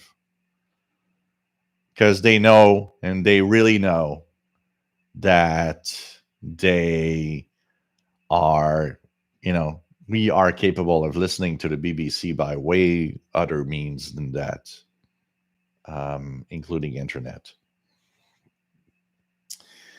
So there are broadcasters that they don't really care about the hobbyists of shortwave that we are for the most part, because that's a big chunk of who we are, actually. And even though we are, I'm interested in listening to the BBC on shortwave for the news that it brings. The thing is the BBC knows very well that, yeah, you might be interested in our programs, but you're capable of listening to it in other ways.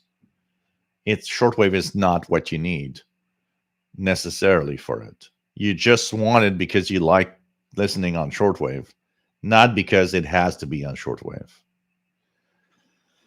So there's broadcasters like Radio France, Deutsche Welle, BBC, Voice of America. They're in that category of, look, we're broadcasting to specific areas because it's a need for some people. We don't care about the hobbyists listening in. They know they can listen to all of those things on the internet or somewhere else if they really need to listen to it. Here, I listen to the BBC mainly because reception is difficult. I like listening to the BBC on shortwave, but obviously we're not a target area in North America. So, BBC doesn't come in that well.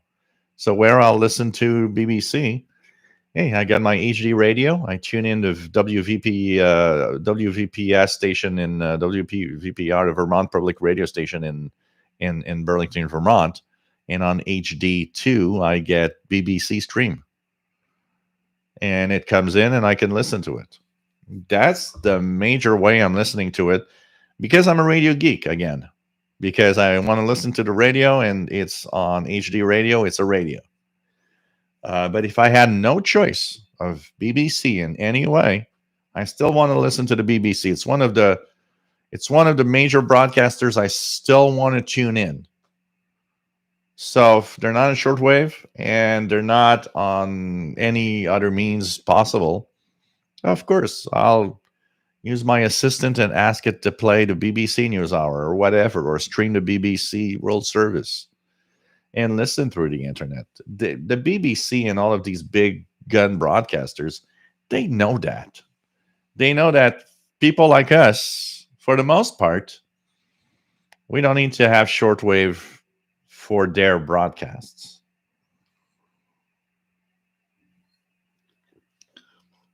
What is a sad thing, because I don't think there's a resurgence in shortwave, honestly.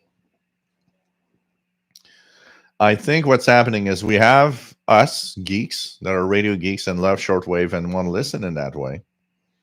And that's why I always say, write to your favorite station to let them know you're there, because that's how some of them will maintain their service, because they know there's people listening. What I'm scared mostly of the future is that broadcasters might start thinking it's not important to be on shortwave. And that's a very different thing. When I say if I listen to when I listen to Radio Norway or Radio Sweden on shortwave, I knew what was happening. I knew that it was happening. What was happening in these countries, and that was cool, because I knew what life was all about in Norway and Sweden and in Belgium and Switzerland, and because we had our broadcast, we could listen to the world, and I think that's one thing that these broadcasters miss.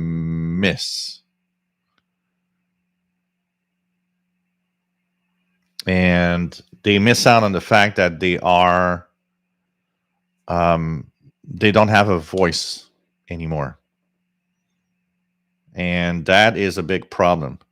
I see T. Rock Timson says, let's face it, the internet is a dead knell for shortwave listening. No, it's not. It never has been. Never has been. If the internet was really the place where things happen, the broadcasters would be there. They are not. Radio Netherlands left. Radio Norway left shortwave. They never even imagined or thought of internet presence. The internet is not the cause of the decline of shortwave. It is not at all. Because the internet was not there when the decline of shortwave was already there. In the 80s, we already had a decline of shortwave. How many stations disappeared within the 80s? How many of them disappeared within the 90s? It's a problem of so many different things. The listenership, I see it all the time. When HCJB had their last broadcast, I still remember they were saying, we're not getting any letters anymore, or as much as we hoped for from North America. So people were shifting away. What kept shortwave alive a lot is the Cold War, because the Cold War was the perfect reason for shortwave to be a something that exists. And it's the fact that there are these countries that are very closed down. Those communist countries are giving their own news, their own viewpoints. They're, kind of brainwashing the population into thinking this is the perfect way to live. And of course, we also have our own brainwashing of, giving Western life way to live being the perfect world.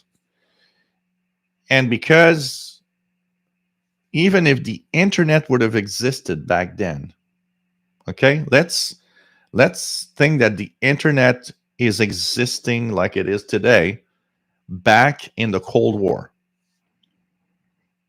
We still would have tons of stations on shortwave. Why? Because all of these countries that are communist would block. There's a perfect example we have in our world actually right now. China. China cannot see this. YouTube is blocked. They have their own Chinese YouTube. Now, some of you will say, well, some know how to. Yeah. But let's face the general average stuff. There are millions of people in China that doesn't even know that Tiananmen Square stuff happened and how it was a major world event and how the Chinese government just crushed them and said, you're never going to try that again. North Korea. Nobody in North Korea knows what's happening outside. The internet in North Korea is, first of all, there are probably not a lot of people on the internet in North Korea.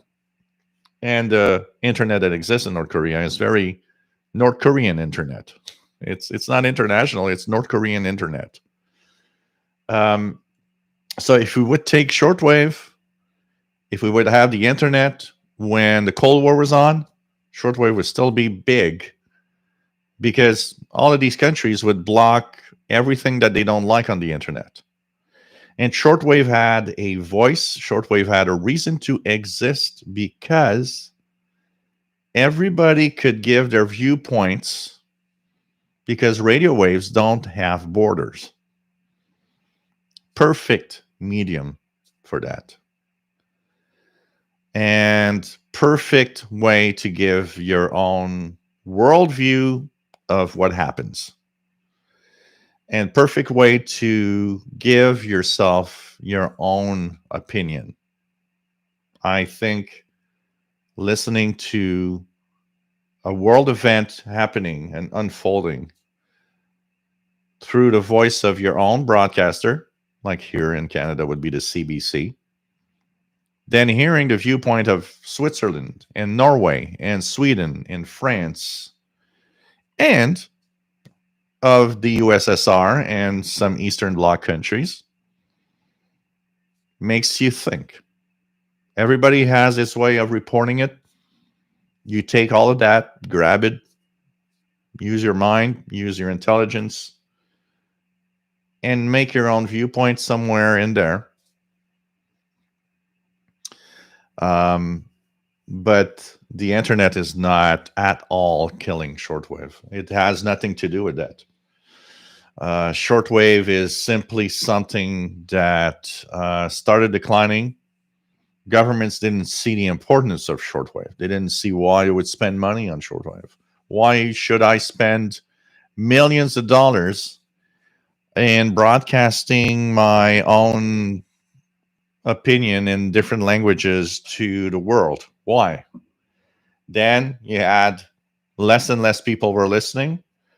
And, I don't want to be negative in what I say here, but I want to be, in the real world. Add the fact that anybody turning on a shortwave radio today, okay, even if, because the first comment I get every week, I only hear Jesus stations. Yeah, I know. Look at my scan today in the park. There could be one or two of them, but, when shortwave is 34 Jesus stations, I totally understand why people shut down their radio. I don't want to be any, negative or any, not, I just want to say one thing is that you can have a couple of religious stations, but not 35. And especially with the nut jobs, like, because half of all the people that are doing those stations, they're all nut job preachers that are, making it even worse. So you have that. You have the high noise level, even if you have broadcasts. Look at Radio Romania keeping their broadcasts. It's cool, but somebody turns on the radio, the noise level is so high today that they might not even hear Radio Romania. Then face the fact that you have to know when and where to listen to something. It's not an AM FM radio. People were on the shortwave bands back in the days because there was so much stuff that you turn it on, you hear stuff. It ain't like that today. You turn it on, and with the noise in your home and all, you might even not hear stuff. It's a very complex situation we're in. I can't say that the future of shortwave is positive because of all of that mixed in. The noise level, and no more broadcasters to North America, almost none. So you have to, dig in and get those signals that are weaker. They're weaker because they come from, another target to another target area. They're not broadcasting to us most of the time. You get to a point where, I understand why people are not listening in and might not be interested in listening in. You got to remember that. John Emil Newell, V5GHN, nice to have you here. Jim Gordon likes listening to RTE Ireland on 252 longwave, 150 kilowatt daytime, 75 kilowatt night, and he's on the fringe of reception. Hank Parr, nice to have you here. Pretty cool to have you on board. Undecided hobbies is chilling in the bathtub. Cool. As long as your radio is not plugged in case it falls in the bathtub, you're okay. Battery operated, no problem. You drop it in the bathtub, you'll be okay. But no, the internet is not a killer of shortwave. Never been. It's never been. It's never been. It's really a very different thing a very different reason why slowly people and countries moved away from shortwave. Paul Blundell, UK. Nice to have you on board. Got the RSPDX this week with the MLA30. Absolutely loving this combo. Cool. Cool. What else do we have? What else do we have? Let me just check it out. Bestest Time Reborn. Did you ever hear 4KZ from Australia on shortwave? It's from my town. I'd never heard it here, but I've seen reports of people in North America that have reported hearing the station 4KZ. Jet Crafter says, same here. I read about a Yachtbook 400 in the passport, bought mine at Circuit City in New Hampshire. No sales tax.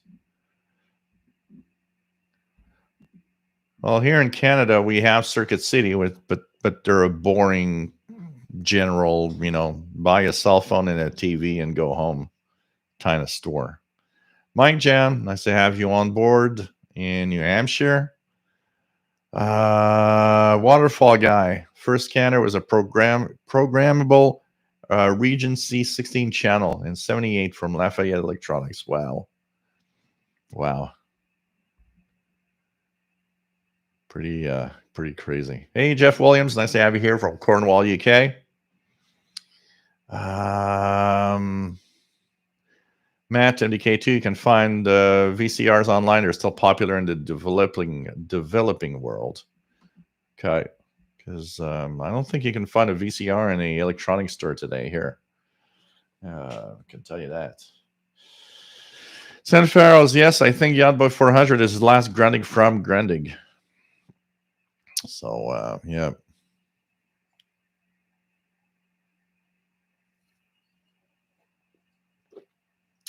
Hey, John Beckham, nice to have you here from Northeast Florida.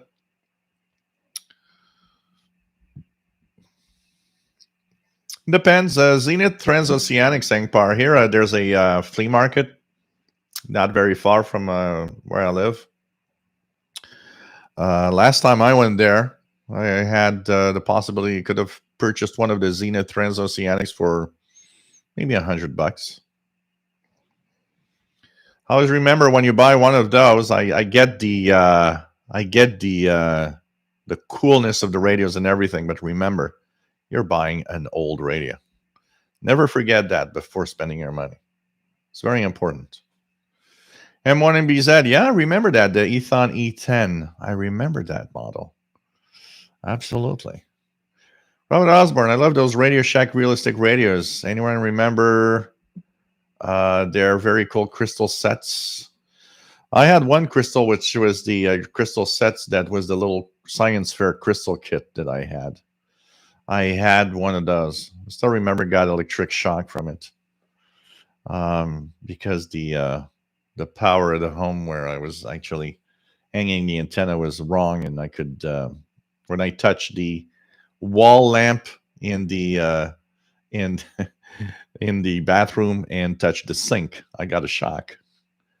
Sheldon Harvey still enjoys medium wave DXing. Got over 1,000 stations logged, and I've heard stations on medium wave from 54 countries, mostly using the Sony ICF 6800W and a 3-foot box loop antenna. Cool. Scott Belcher says, your uncle's story brought tears. Very sweet. I'm glad you discovered and enjoyed it. Yeah. He has... he was the one that made me actually follow an electronics course, because I loved electronics when I was young and everything. And we would go up for a while. We would go up. So he was my uncle on my mother's side. And for a while, we would go up to, he lived just up north of Montreal, Sainte-Thérèse, a small town just up north of Montreal. And which was where my mom actually was born. And the when I was like still in primary school and up to my early teenage years, We would go there at least once a month on the weekends. My parents would play cards, and my they had two kids, and at that time they had a little girl that was like, I don't know, 4 years old or something. But my the other kid was I don't know, I'm trying to cousin. I think it's probably a cousin, we would call him. Um, he was like, we had 1 year difference. We were almost the same age. And he, of course, played with electronics a lot because his dad was, electronics. And so we would go to his room on the second floor, and he had tons of electronic stuff. We'd spend the night like going crazy playing with all that stuff. And I remember we would exchange tapes of music that we would make, and we liked the same style of music, so we would exchange tapes. And every time I would go to his place, I'd come back home with 2 or 3, 4 track cassettes with mixes that he had made. And when I would go there, I would bring my own tapes and say, "Hey, here's some tapes of cool music." Um, and it's sad because for personal family weirdnesses that exist, we stopped going there. Like, we stopped going pretty much everywhere because my dad would go nuts when we drink too much, he'd go totally nuts, and nobody would invite him anymore. So and then I found it sad because there was a lot of people that we would go to that I really enjoyed and really liked. So we stopped going there for that reason, basically. It's like my dad went nuts one night, and it's like, okay, we don't have that crazy guy at home anymore. But anyways, there's something special about him because he was in electronics, and we would talk. I remember we would go there sometimes, and we'd talk about electronics and all sorts of things. And he'd show me his where he would fix the stuff in the backyard, and that's kind of cool. It was kind of cool times. There's some cool stuff in there. And it's funny. Well, funny, not very funny, but story about that is that my uncle and his wife were very like vegetarian, pretty much. They had decided that was the way to go to be fit and live long and whatever. And he died. He was 50. He wasn't old. He was like 56 or something. He really died young, and he died of cancer, which made me realize, because I remember back then reading an article that anybody that dabbles a lot in electronics, the fumes from all the chemicals they use to create these devices and all of that, the rates of cancer were higher among people that were intense and all of that than the regular population. And it made me think of that.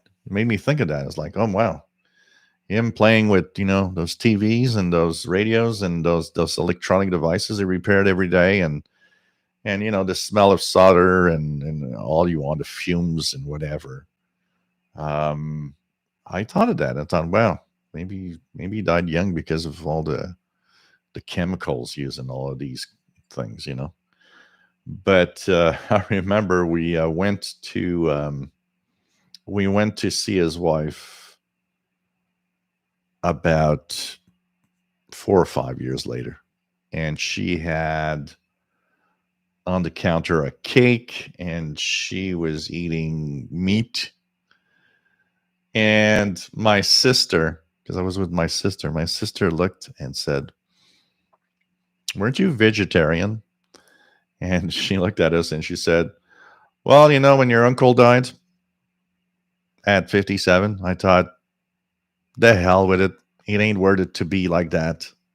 It didn't change anything, and he died young. So who cares? I'm going to eat meat and cakes and whatever. Who cares?" It was like, yeah, okay, well, when you think about it like that, yeah, absolutely. Um, Sheldon Harvey says, still enjoying me. Yeah, okay, that I read. And it says, sad news this week. Herbert Lawrence, one of the two brothers who ran Radio Lorenz, died this week in Ottawa, 88 years old. His brother, Helmut Lawrence, still lives in Laval. Oh, really? Wow. Interesting coincidence about my little story here. Wow. Okay. So, wow. Still remember going there, and one was like really, really nice, and the other one was like they both were so different, because one was always cool, and I would when I would drool over the counter on the Kenwood R5000 in the display, well, I bought tons of your books, Sheldon. um, he was like really nice, and the other one was like, get out of here, kid. Get out of here. Go. It's like, if the other one was the only one in the store, I think I would have purchased books one time, and I would have just never gone back. He was like just so annoying as a person. But I don't know if it's Helmut that's the one that was nice, but man, that guy was patient, was nice, always smiling, and it was always a nice experience thanks to him. Okay. John Beckham says, have you picked up WWV on 25 megahertz on your ATS 25 or any your other radios? Yeah, absolutely. I've received it on several radios, actually, even on the AirSpy HF Plus Discovery, actually, this week. Shannon Harvey says, I also have a Kenwood R5000, and Jill has passed along the RSPDS, SDR Play RSP1A, SDR to play with. Yep. Robert Prosper, how can the BBC know how many are listening overseas? They do these big surveys. I don't know exactly how they operate, but they do these big surveys. And what happens with these big surveys is they are able to kind of dose and extrapolate the numbers into how many people are probably in a week or a month listening to the BBC World Service. BBC had done these surveys many times over the past decades. They have an idea of their listenership. And one of the things is the BBC knows that they have several hundred million people listening into their broadcasts. But that survey will, the several hundred millions are in different categories. They're not shortwave only. FM outlets at local countries, online, and so on. They have different ways of broadcasting their own stuff. So they have kind of an idea. It's probably not precise, but they have a certain idea of how many people are listening in. Add to that, when we would write into stations and all of that, that also gave a lot of stations an idea of how many people were actually listening through shortwave also. I mean, they probably had a also something like, for every letter we get from a listener in North America, that means we have that amount of people listening in. Because let's face it, I always say it, for one that writes in, there are way many others that are listening in that never will write and never wrote to a shortwave stations in their lives. I'm pretty sure that when you listen, and actually a great example of that, there are probably a lot of people listening to shortwave in the 80s and the 70s. But how many times did you listen to that mailback show on a station and hear the same names all the time? It just shows you we were a handful of listeners writing in for the rest that isn't writing in but is listening. So man. Bestest Times Reborn is more popular due to cheaper radios coming more readily available and due to Facebook and YouTube pages like this. For one thing for sure is that it's never been as cheap to get on shortwave listening. That's for sure today. But we got to be careful of the impression we have. But one thing said is that when you look at Texan making all of these radios, obviously they're selling radios. So there's people listening in to shortwave in there, that's for sure. And they are selling some radios, you know? So,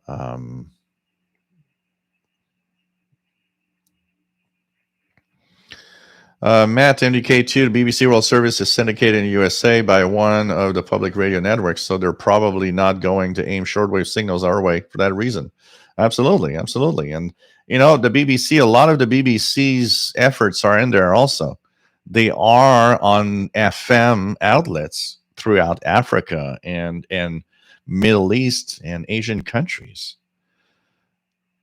But we got to be careful with that because countries go astray because of governments, it could easily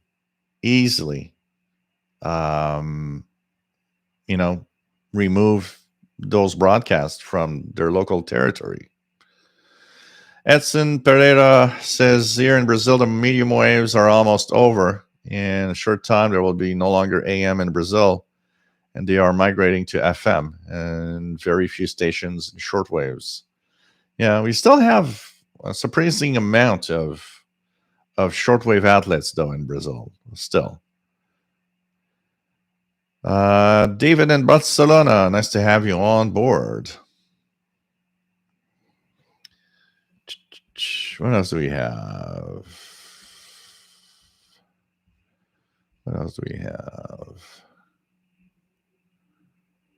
Just try to catch up here.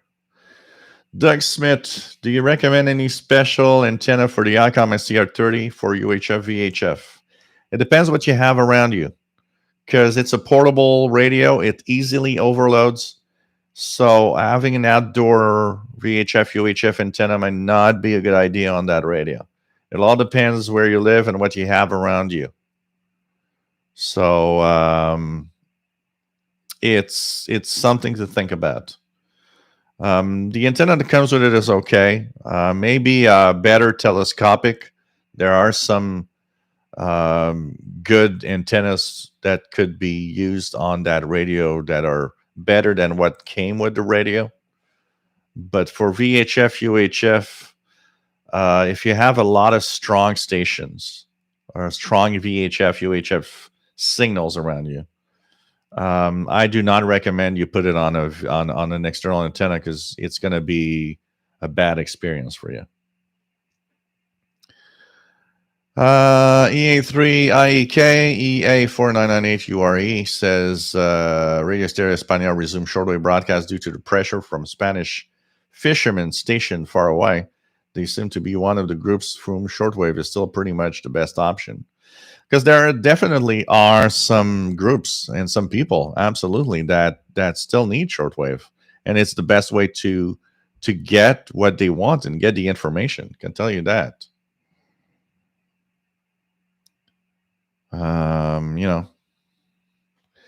John Beckham, people used to go shopping downtown, and then suburban malls opened up, and then Amazon regarding online shopping became a reality. Can you put shortwave in any of these parallels? I would if there would be a parallel to put there, would be more of as the Cold War ended, the need for people to give their viewpoint to other countries became less interesting. So they didn't see why it should continue. Yet, I think shortwave should have been kept for most of the stations because the only time when we can understand each other is by talking to each other. I've said it so many times here. when Radio Norway left shortwave, for example, does anybody Google Norway news to know what's happening there? Nope. I have no idea what's happening there unless some crazy nut is killing people. Because that's pretty much what we had as news in Norway only. Yeah, but there's other stuff happening in Norway. There are things, and I found it interesting to know what's happening in Norway and Sweden and different countries. I think there's a short-sightedness of how important it is for everybody to know what's happening in other countries, you know? My jam, this is maybe a silly question, but can shortwave stations tell how many people are listening? The only way they can know that is when people write in. That's why I always say write to your favorite stations, because if they don't get any letters, they're going to assume nobody's there. And apart from really big broadcasters like the BBC that do surveys to try to see that, in general, the only way a station knows you're out there listening is because you wrote to them. So once again, take the time to write to your favorite station. Let them know you're happy they're on shortwave. It's extremely important. Extremely important. You know, the voiceover report of the week we talked about earlier, John that does that show is always asking for emails because it's the only way he knows people are listening in. You know?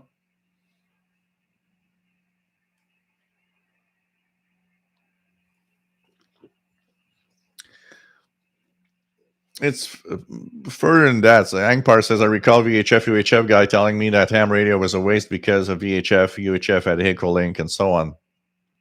Yeah, but that doesn't reach every place in the world. And there are still a lot of places where communications are needed in good old-fashioned way. And once again, anybody that says ham radio operations are useless should see how ham radio operators help in emergency situations. I think that focus should be more emphasized and shown to everybody, the average population. The average population thinks you're on the CB radio. Pretty much. The average population should learn that amateur radio operations might save their lives someday. Unfortunately, nobody talks about that, and it's doesn't seem interesting to talk about. You know, I still remember the last time the big operations of ham radio here was important when we had our big ice storm. Ham radio probably saved lives at that time and probably helped tremendously. Unfortunately, amateur radio is one of those hobbies that's never been sexy with anyone except somebody that goes crazy on radios. So, you know, people come back and look at your radios and it's like, oh, you do CB radio. Yeah. And what does CB radio ring in the head of most people? Oh, you know, men's toys. They like CB radio and talk with other people or we're friends in our cars or whatever. No, amateur radio is much more than that. Much more than that. Unfortunately, they're not amateur operators. A lot of them are incapable of advertising amateur radio as important, not just a man's toy in his basement. For most people, it is unnecessary and toys that guys play with. Like CB radio, and that's not the case. It's much more than that, and one day it might save your life. For some reason, there's like nobody can talk about that. Nobody, you know, can explain to anybody that's you know ham radio is going to save your life one day maybe, because ham operators are capable of operating in extreme conditions when needed, and you know give important information. It's pretty crazy. It's pretty crazy when you think about it. How, you know, I mean, I look at my amateur radio course I'm following right now,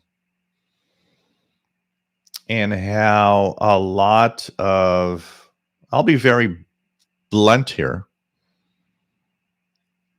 50 to 60% of all the things that they show you is unnecessary and useless for a basic course.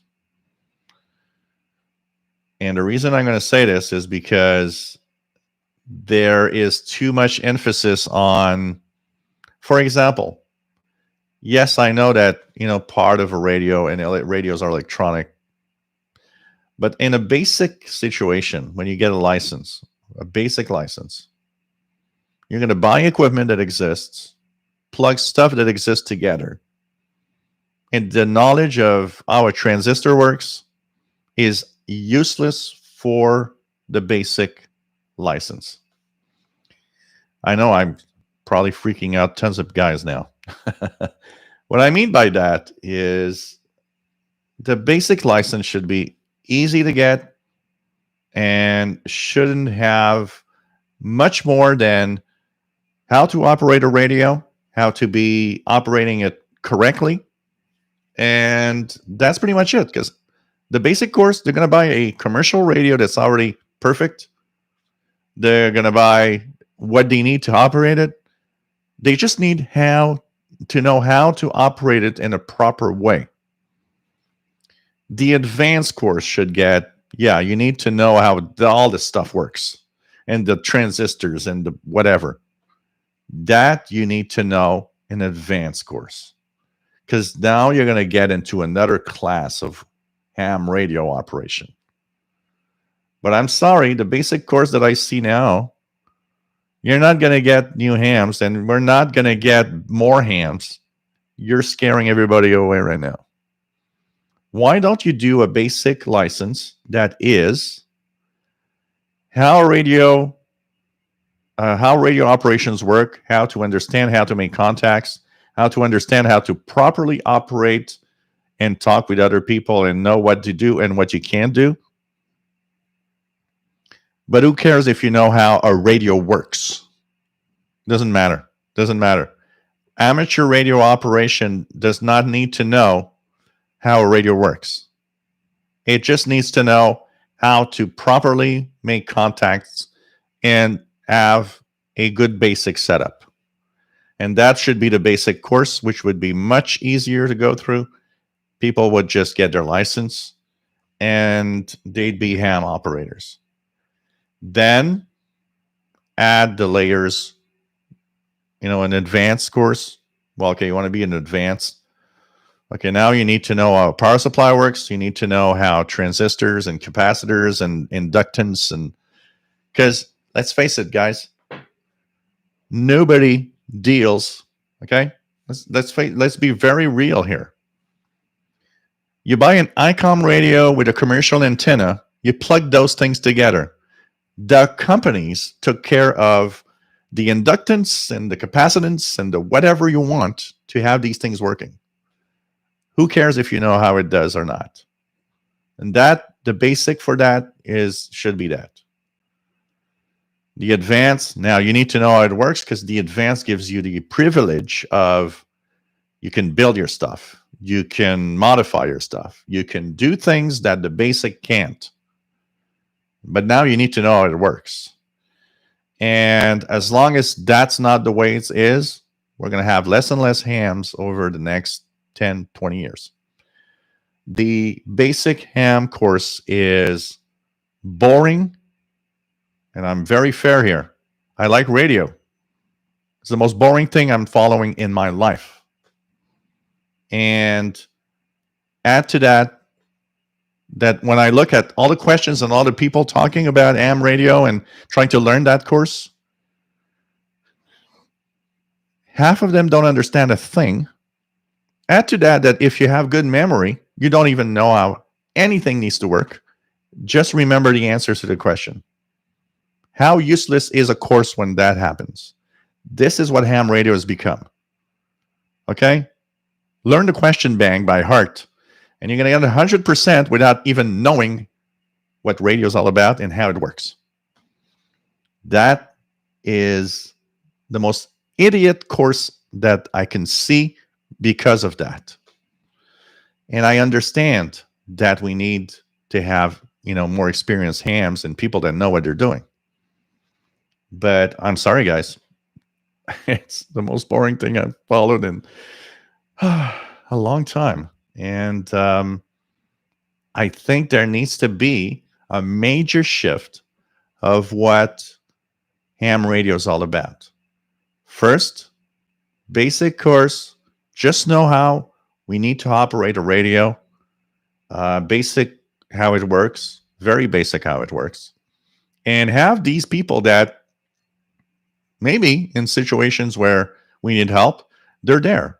They're there not with stuff they built, with stuff that they purchased commercially and that they can operate because they know how to operate as a ham radio operator.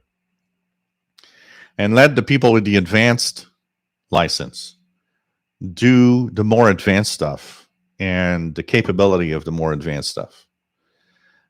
I think you would get more hams because you would get a faster way of getting a license, which will bring some to go to the advanced course because they're like, well, this is cool. I got my license. I'm talking with people. I have radios. And maybe now I'm ready to go somewhere else in my knowledge and learn of all of this. How does it work? A ham radio course is not an electronics course. It's a ham radio operator course. We need to readjust all of this. It's from 170-ish people, I think we're barely at 55 or 60 that are left that still follow the course. And I am one of the first ones that, what I thought is the hell with the course. I'm going to go find an examiner and just pass my test. I just can't continue with this boring stuff. That is my fair experience of that. Okay. It's crazy. I don't want to be negative. I'm not negative today. I'm, once again, very real in what all of this is. And if we want to have people, ham operators, if we want to have stations, it's not a miracle. There's stuff we need to know. And there's stuff we got to understand.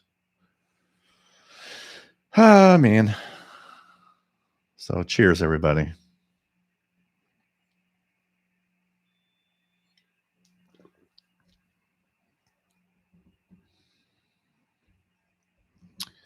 David Flodman says, I had the internet via dial-up.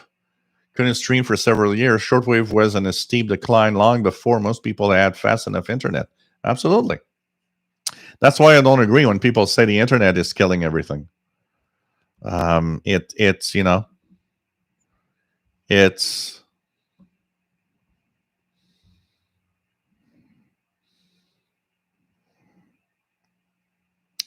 bestest times misses Radio Australia. Yeah, we all do. I miss Radio Australia so much. That was such a cool listening in the mornings here. Vince, I read the other day that in DDR and North Korea and some other places, the radios were modified so they can tune other countries on shortwave. So like in North Korea, they have radios that are fixed to the leaders' radio stations. But there's an interesting documentary. I don't remember the name. If you guys want to see something really cool, there's a documentary that is about North Korea, and they smuggle radios, and it's a National Geographic's documentary. I don't remember where I saw this documentary. I saw it. I'm wondering if it's not even on the internet, on YouTube, maybe. And of course, the radios in North Korea are modified to be only listening to the government stations. But a lot of the people, what they do is they open it and they are modifying it to receive everything. And what happens is that if, of course, they're showing how, like, if, for example, if you get caught listening to a foreign broadcast, you could be executed for that, and that's crazy. There was a story, it was last year, I think, about fishermen that when they were out at sea, they were listening to foreign broadcasts and they got caught and they got executed for listening to foreign broadcasts. In many countries, like the USSR, for example, radios existed. A lot of radios existed that would listen to shortwave, the general shortwave coverage. That's why the famous Russian jammers appeared. They would spend, Russia spent billions of dollars in jamming. Russian jammers were everywhere, and they were on every frequency of every foreign Western transmission, Radio Canada, Voice of America, Radio Free Europe. All of that was jammed constantly. And so they didn't, there's two ways to do it. It's either you block the radio to listen to specific frequencies. North Korea does it. Or in the times of the Cold War, it was more like radios were pretty much open to every frequency range, but there was so much jamming, it was making it more difficult for them to listen to all of this. Mason says, not just Jesus stations, white conspiracists too. Oh, there's all sorts of crap on the bands. Absolutely. Oh, man. Michael Brown says, pirates are fun to listen to today, but back then the programs were much funnier. What happened is that they used to be, making their own programmings and having comedy skits and all sorts of stuff. It was very original to listen to pirates. Today, I think pirates are people that always wanted to be DJs and be on a radio station, but never did. So they now do their own thing, and it's all right. It's fine, but it's not as original, that's for sure. Than when you have only music playing. But I'd rather have that than no pirates at all. I can tell you. Whoa.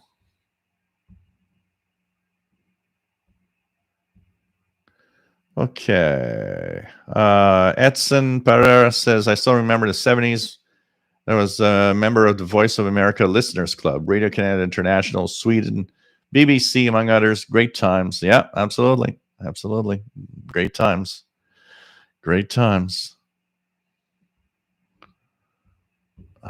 Man. There's so much interesting stuff. They're all from China, Andy knew. As long as you get an MLA30. MLA30 is an MLA30. They're all the same. Just get MLA30. Choose the one with the best, that has a high mark and just purchase. As long as it's around $40-ish, because some sell it much more expensive. Rufus Newt, 72. In 1972, my mother brought me a science fair crystal kit, started me in my life of electronics. Yeah, it doesn't take much, to amaze us and decide, oh man, I want to be there. Hal Mason, nice to have you on board. WDOG in Ohio. So Pirates is on the air. Pretty cool. Glenn Zeckman, nice to have you here from Tennessee. Nice to have you here. Al Mason got his ham ticket living in Westminster, Colorado. Cool. What else do we have?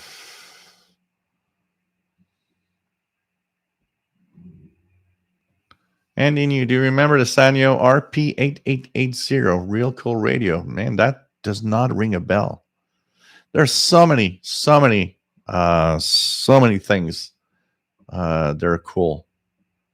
So many things. So there are Pirates. 6925.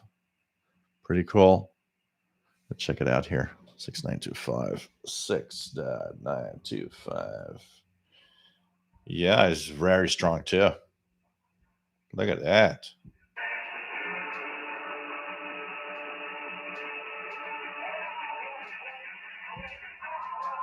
Pretty good. Very strong. That's 9 plus 30, 40 at times. Strong pirate on 6925 here. Upper sideband. Pretty cool. What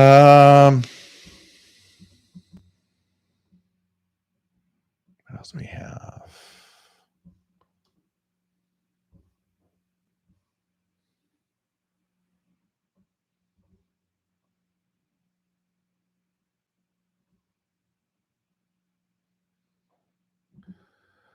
So Edson Pereira says, I believe future of shortwave is pirates.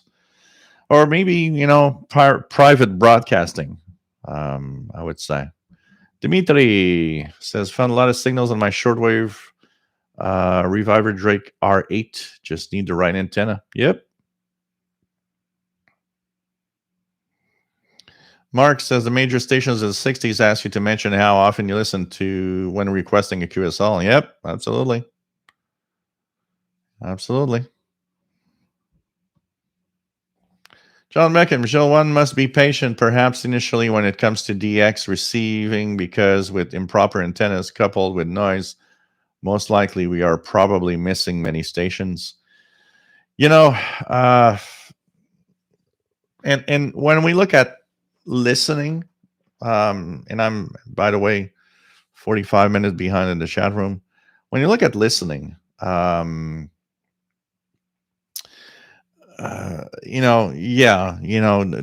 what you do definitely helps, because knowing what you do can make a difference between you hear something and you hear nothing at all. That's for sure. But the problem is, when you try to ask people that are regular folks, that buy a radio to get signals, you can't really, the problem of today's hobby, where it has a major flaw where people won't continue, is because of the noise and the lack of signals, they'll think there's nothing on. I don't know how many messages I got from turn on a radio, nothing on, I returned it. Yeah. It's different today, because in the 70s, you turn on a radio, you heard stuff. In the 80s, you turn on a radio, you heard stuff. Now you've got to know what to do to hear stuff, maybe. It's not always clear. That ain't helping our hobby. That really is not helping our hobby. And you can't expect people to be too technical and stuff, Hey, Bobby Newton from Tennessee. Nice to have you here. Volodya, a rare moment that I can actually listening live. I'll be not until now. Thanks for all your efforts, Joe. You're a great resource to everybody in the hobby. Thank you very much. Nice to have you here, my friend Volodya. Pretty cool.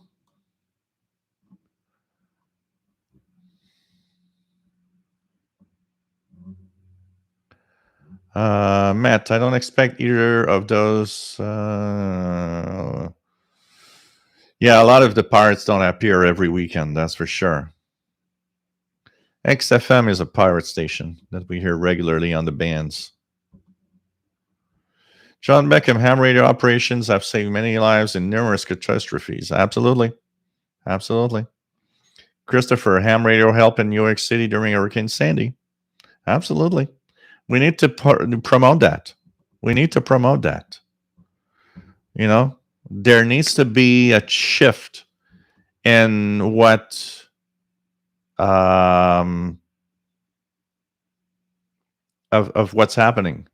But Dimitri, I get what you're saying about the Cold War ended and now we're in Cold War 2.0. Yes, yeah. There's a lot of stuff. Russia isn't going in the right direction right now. There's a lot of countries around the world that are not going in a good direction also. And I totally get that drift. But they're not as closed down. A lot of them are not as closed down. For example, look at Russia. Russia with, Vladimir Putin is not going in the direction we like. But it's, even though it is censoring the internet in some way, it's not censoring everything. So it's kind of filtering. I'll say, it's not like China. China has really that blocking of anything that is not what I want. You're not going to see it. Russia is, you might see stuff, but you won't see everything. And I get what you're saying, but it's not the same. We're not in a world where it's Western Bloc, Eastern Bloc. It's very, the Iron Curtain, as they called it, which is very, apparent. We know that this is the divide between the West and the East. And the East blocked everything. And the East didn't want anything to go through that the West would send. And us in the West, we would listen to all the stuff sent from the East. It's not as clear. We're kind of in a fuzzy world. It's kind of fuzzy. It's not clear where things go, where things don't. It's not, it's not an Iron Curtain. It's some kind of a wavy carpet. I'm going to be the first one. In 10 years, I'm going to say, well, we were in that times of wavy carpet. So, it's not as clear. So stations don't, and countries don't see as much importance as in defining their own voice. I agree. I will, one thing that I think you will agree is I think international broadcasters should still be there, and countries that left should still be here to give a voice. And you know what? If they'd be there, maybe we'd have more people listening in too, because the more you have to listen to, the more chances are somebody turning on a radio for the first time is going to listen and continue listening in. But of course, we're in a weird world right now. It's kind of a very, very fuzzy, weird situation, honestly. Zen Pharaohs, the FRG7 is stable enough for a lot of SSB work, but the Pirate on 6925 has a cloud of ring modulation. Everything is like the White Album. One of the biggest problems to listen to Pirates in single sideband when they play music is because they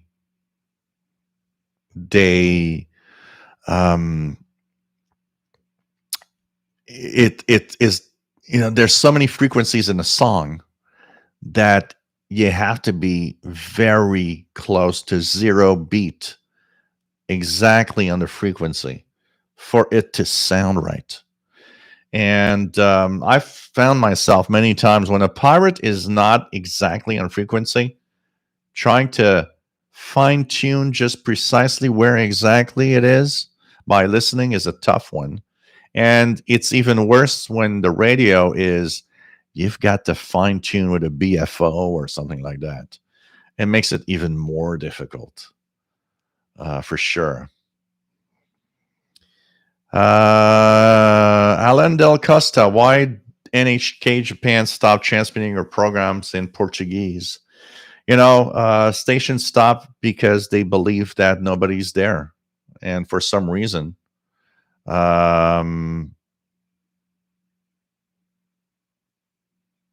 it's sad because, sometimes they'll drop a language and they have the impression it's going nowhere and it's not useful to transmit, and you want to save money.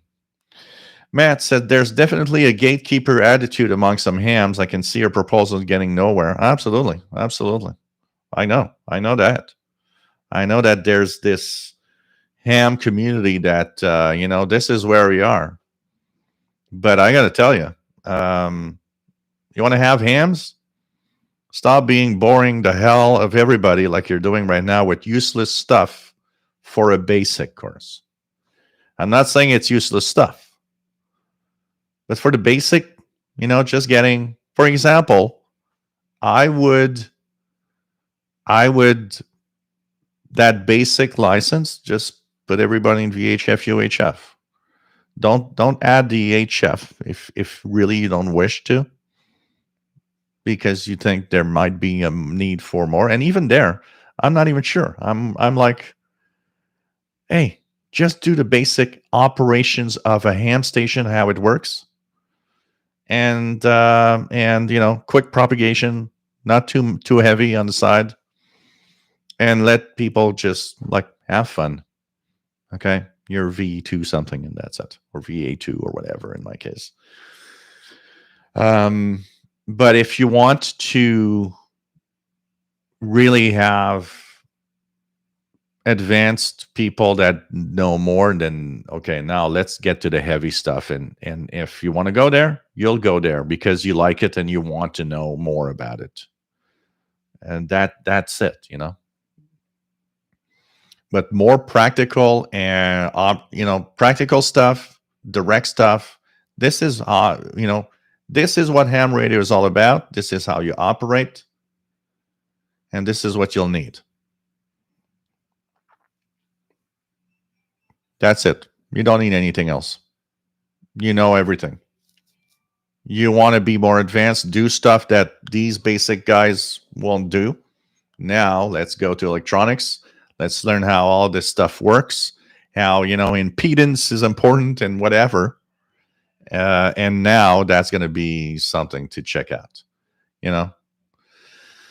Hal Mason says, I used to think it was a bad thing dropping the CW requirements, but I've changed my mind as it was keeping people out of the otherwise wouldn't have become hams. When my sister got their ham license, she went there with a few friends. My sister was the only one that passed. The friends of my sister never became hams. And you know what? The only thing that blocked them? CW. They had passed the technical exam, which was much more complex back then than it is today. They had passed that. They couldn't pass the CW. And, why put too much too much complexity and stuff when you want to have people there? John Beckham says, something, Shell, I actually enjoy listening to ham radio operators sometimes better than regular international broadcasts. And yeah, there are some interesting stuff in there. Absolutely. And, we each have our own stuff we like to listen to. We don't all listen to the same thing. Not everybody wants to listen to international broadcasters and the news from the world from these stations. Not everybody wants that. Not everybody is interested in that. That's what makes our world cool. That's what makes our world fun. We're all different and we all like different things. That creates a diverse world where we enjoy whatever we want. So for some people, some people will listen to the medium wave AM band, DXing that, only that. It will never go into shortwave or anything else that's not interesting for them. We all have our little something that turns us on. I've been a guy very general. I've been a guy that, the reason I'm still here enjoying my hobby is because I'm going to stop kicking the camera here. I listen to so many different things that I don't really get bored with the hobby, because if international broadcast is not interesting, ham might be interesting, or utilities might be interesting, or what weird signal is that? I'm happy with a little buzzer from Russia that's on the 4625 because, hey, look at that, I'm hearing it tonight. But for some people, that buzzer is like, what the hell? Let's think of that buzzing thing for 15 minutes. It's like, yeah, I know. Maybe for you it's not interesting. For me, it's part of the mystery, part of the, it's kind of fun, unusual, number stations. Some people like the number stations. They're kind of absorbed by the spy behind the scenes and trying to figure out, number stations and where they could be and what could that be and who could it be for, and the mystery of all of it. We all have our different things. Some people like to listen to ham operators. Some people like to listen to, all sorts of things. It's kind of cool, It's kind of cool.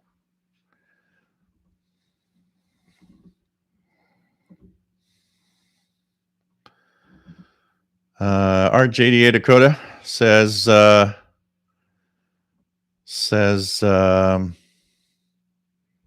lost where he says something.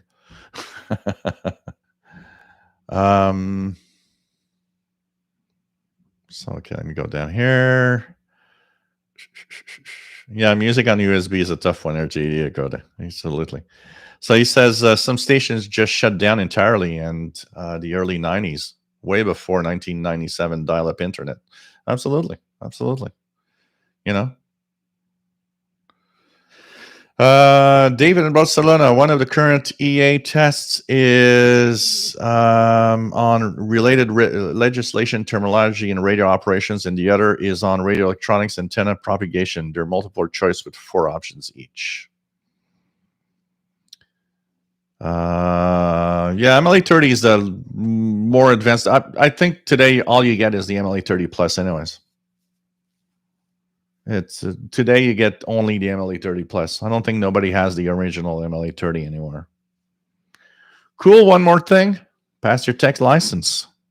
Congratulations. Because, that's the thing. It's like, get people on ham radio, but those that really want to go further, they're going to go further.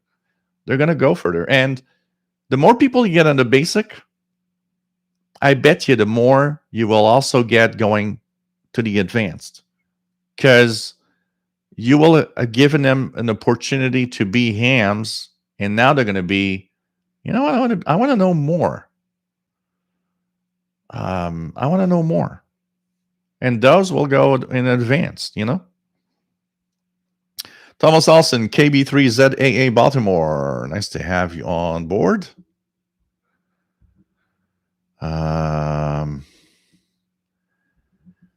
Sal Domino, KM4PPV. Nice to have you here. What else do we have? Dmitry, surely if you have to listen to foreign broadcasts and live in Germany during the World War II, the Stasi police can come to your home and confiscate your radio. Oh, absolutely. I know that all of that existed. Absolutely. You had to do it in your own little... you had to be in your own little world and not tell anyone what you were doing. And, it's like in North Korea. They were showing in that documentary how neighbors and even family members will how family members actually, called up and said, hey, he's listening to illegal broadcasts.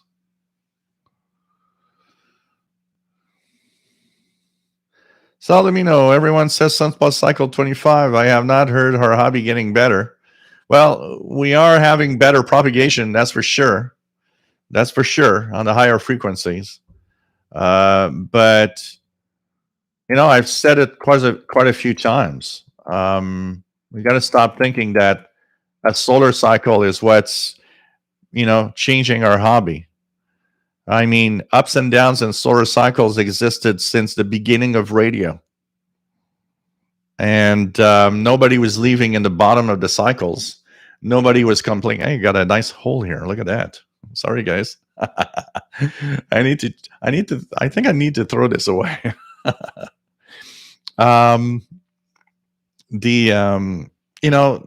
Over the decades of ups and downs of solar cycles, I haven't heard anyone saying, "Hey, I left the hobby because I'm going to be a minimum of solar cycle or anything." That's where I disagree with everybody that says, "Oh well, solar cycle 25 is coming up. Now there's going to be so many people in their ham bands." Nope, not going to have any more. I can tell you that. Some bands will be open that weren't, like 10 meters. You'll hear people there. It's just going to spread out those that are there.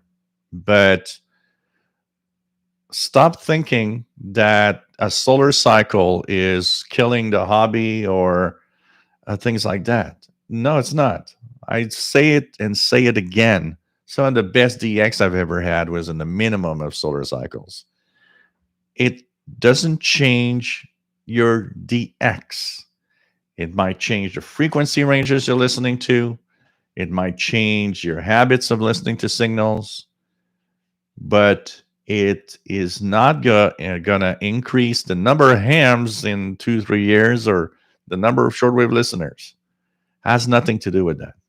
Nothing to do with solar cycle. It's very, very important to that people realize that's not what's happening. What else do we have? St. Farrell's, my wife's radio amateur uncle was for a while the only communication in and out of Anchorage, Alaska in the 65 earthquake. Yep. 145 SFG in USSR, the shortest shortwave band in radios was 25 meters. We had to modify radios to 13 to 19 meter bands. Jamming in the 13 to 19 meter band was not so successful. Yeah, because of the when they were jamming, of course, the higher in frequency, the more the hop of that signal, and it might have worked even in the lower frequencies. Jamming might have worked today, but tomorrow you might be listening to Radio Free Europe because that jamming is not so successful in doing the same job. So obviously, radio listeners in the USSR, they had a glimpse of some of the broadcasts from foreign countries because not every day that was jammed perfectly. Nick Sharp, I would like to get an amateur radio call sign and being a shortwave listener close to 50 years, but have little need to know about the inside of a radio, so I too would never apply for a call sign because you don't need to.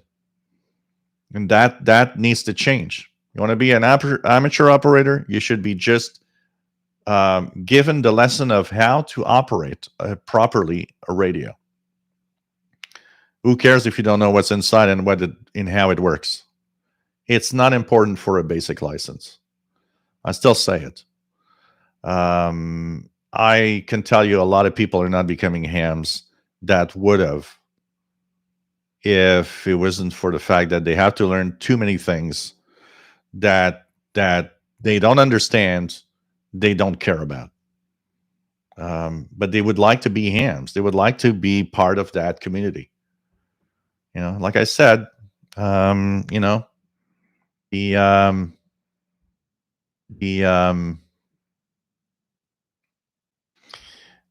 if you want to go further, then that's your thing, and getting more in the basic will get you more people in the advanced, because you don't need that. You don't need to know all of that. Not for the basic license. How many times? It's been so long since I took the novice and technician courses tests that I don't remember what was in them. Yeah, absolutely. Keegan, nice to have you here. Extending the Exeter in Northwest Arkansas. John Beckham says, I'm enjoying morning propagation here. And let me just some morning propagation here in Northeast Florida, receiving Far East shortwave stations regarding sunspot activity improvements. Yep, that and also the time of year we are at is all helping together at the same time. Absolutely. Matt, M Radio Nacional Amazonia 11780 coming in very well right now. Pretty cool. Zenfaros, I am an example. I have gone on to be expert in signal processing, and even though I have been into shortwave listening since the 70s, I skipped the amateur radio thing because the code was boring. There you go. You know, we got to stop. We got to remove these old geezers. I'm sorry for the name, but those old amateur operators that think that we need to know and be perfect in our knowledge of everything. I can tell you that. We got AM radio operation for the basic license needs to be very easy, and bring people in. That's it. You know, those that don't want to change the rules are the same guys that, you know, will laugh at you because you're a CB operator. I can tell you, I've heard CB operators be way more professional in operation and have way more knowledge than a lot of hams. Al Mesam, I wonder what will happen when the buzzer stops buzzing. It's the end of the world. We're all going to be gone. Maybe we'll be listening to it live someday. It's like, oh, the buzzer's gone. So let's raise our glass to the end of the world. Oh, man.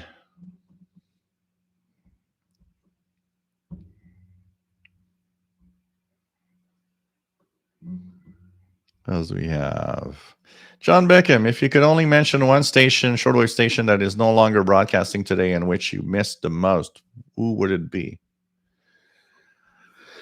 Well, I enjoyed a lot of broadcasters. I'll be fair. I miss Radio Moscow. Radio Moscow is interesting. If I choose one, bring Radio Moscow exactly as it was back in the 80s.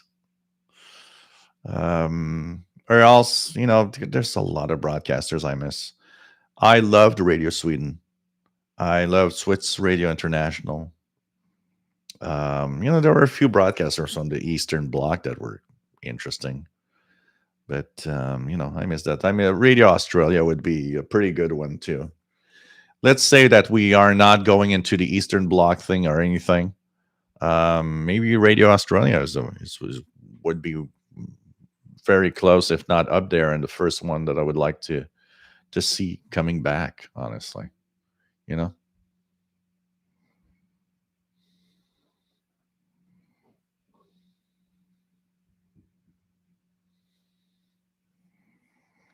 Butterbean, is it possible to talk around the world with zero sun cycle at the bottom? Yeah, absolutely.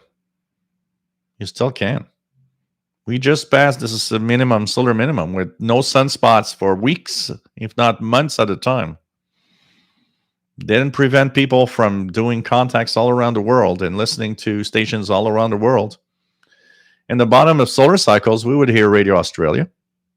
It's not preventing any of that from happening. It is changing what frequencies are working. So, you know, 49 meter band has very little advantage of solar cycles. It's low in frequency. It's pretty much always below the maximum or minimum frequency that propagates. And so, you know, you will have 6 megahertz propagation around the world at any point of the solar cycle. Where it affects stuff is like, okay, yeah, 19 meter band, 15 megahertz, 16 meter band, 17 megahertz. These are higher and will benefit from having more of a solar activity. You might hear more stations there. You might hear stations that you didn't hear, but now they are actually making it. But be it solar minimum or solar maximum, you can make contacts all around the world. Doesn't change that.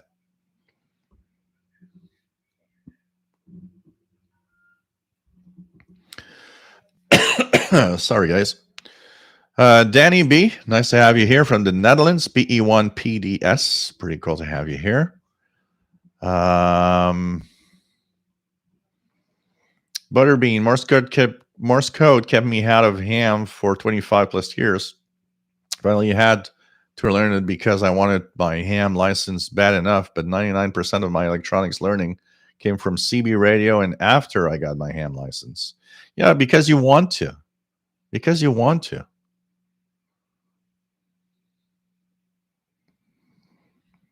So, you know.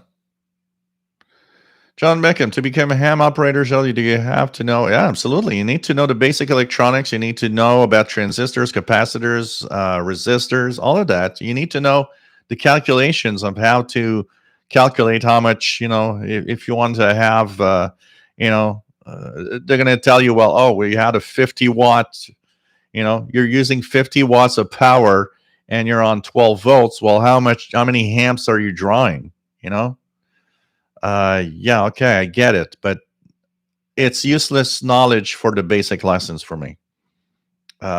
It's not useless knowledge. Don't get me wrong. I have an electronics course, so I already know pretty much by heart all of the different calculations and stuff and all the formulas. But I look at that course, the basic course, and I'm like, who cares? Who cares how many amps 50 watts on 12 volts takes? Why is it important to transmit on a basic license? You don't need that. Once again, because you're buying standard equipment. So you're going to buy an Icom radio that's going to tell you you need a power supply that can, give that at least gives this much amps. You're going to go and buy a commercial power supply that's a 30 amp power supply. So it's rated enough for that. That's all you need to know. What you need to know to hook up things together, they're going to buy a commercial antenna that is already, working with 50 ohms and is already paired perfectly with whatever radio you've got. You don't need knowledge with that. Not for the basic operations of you just put up, your station. Just show how to properly operate. Just explain how to properly operate a radio. How should you operate your radio? What's the etiquette? What's the way to be a perfect good ham? What you can do and not do. And that's the basic license. You're going to get a lot more people because it's simple to go to. And then you'll have more people in the advanced because the geeks like us that really are into it. And they're like, yeah, I want to have my advanced license because I want to learn more. Because, I'm going to have my basic license with HF. Okay. Honestly, I find it stupid. I honestly find it stupid that at 70% you get a basic license for VHF, UHF, but you have basic with honors. If you got 80%, you're going to get HF capabilities also. It's like, this is so dumb. Who decided to do a basic with honors? It's so stupid. Basic is basic. Okay? Give HF capability to everybody then. That's all. As long as they got the passing mark. I look at that and it's like, who are the dumb people thinking of that? Do you want to have hams in the future, or you decided that, I learned Morse code and I learned the hard way where I had to actually take a sheet of paper and make calculations of, I don't give a F about that. That was the way it was back then, and you got your license. Congratulations. You should be an advanced forever because that knowledge was so much more than today. But you want people today to suffer the stuff that's useless because you were the guy that had to go through all that crap. Doesn't happen like that. Okay, learn what basic is basic, and let the others that want to go to advanced go to the advanced. That's all. That's all.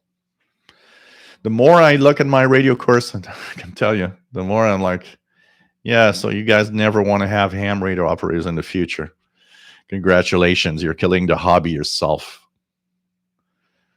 CJ says, do away with license altogether. Well, not necessarily. A minimum of order is not a bad idea. A minimum of knowledge is not a bad idea. Don't want to have license. There's CB radio for that.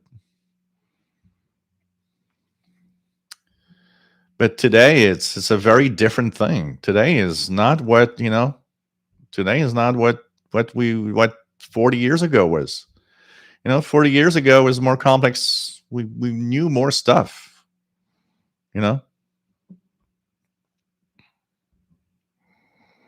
It's Hey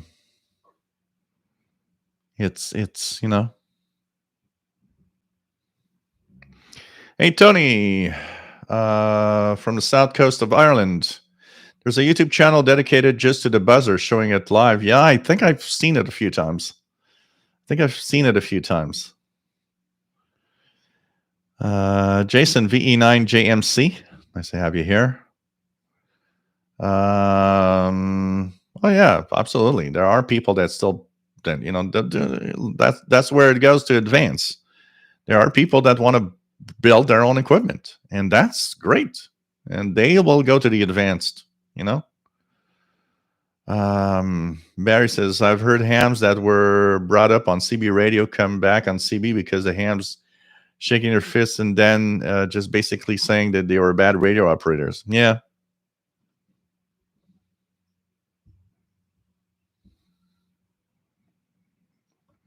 Vince, let me know if first broadcast you will do as a ham. I want to try to get your signal. Yes, absolutely, Vince. We're gonna do that. We're gonna be talking about that. I'm starting to look at examiners now to get my license. What do you mean? Says Jason. Hobbies not. Yes, but as a hobby is not a need. 80% of hams couldn't build a transmitter today. Standards, absolutely. Even with hey Frank V, take care. Even with the knowledge you give them today, half of them still don't have a clue of anything. Others out of Crafter's Kitchen, Mrs. HCJB the most. Was thrilled to hear the domestic service, but I miss classic HCJB. Yeah. Jack 2112, did you get your ham ticket? No, not yet, but it's soon. Within the next month or two, I should probably have it. For sure. Jason Drummond from Scotland, nice to have you here. Tony, amazing how in the past 6-7 years, so many guys have returned to the shortwave listen DX hobby. 20 years absence. Now they're getting up to speed with all the latest receivers. Thanks and small part to you. Cool. Oh no, there's no such thing as a perfectly good ham. That's for sure. We all have our little thing. For sure.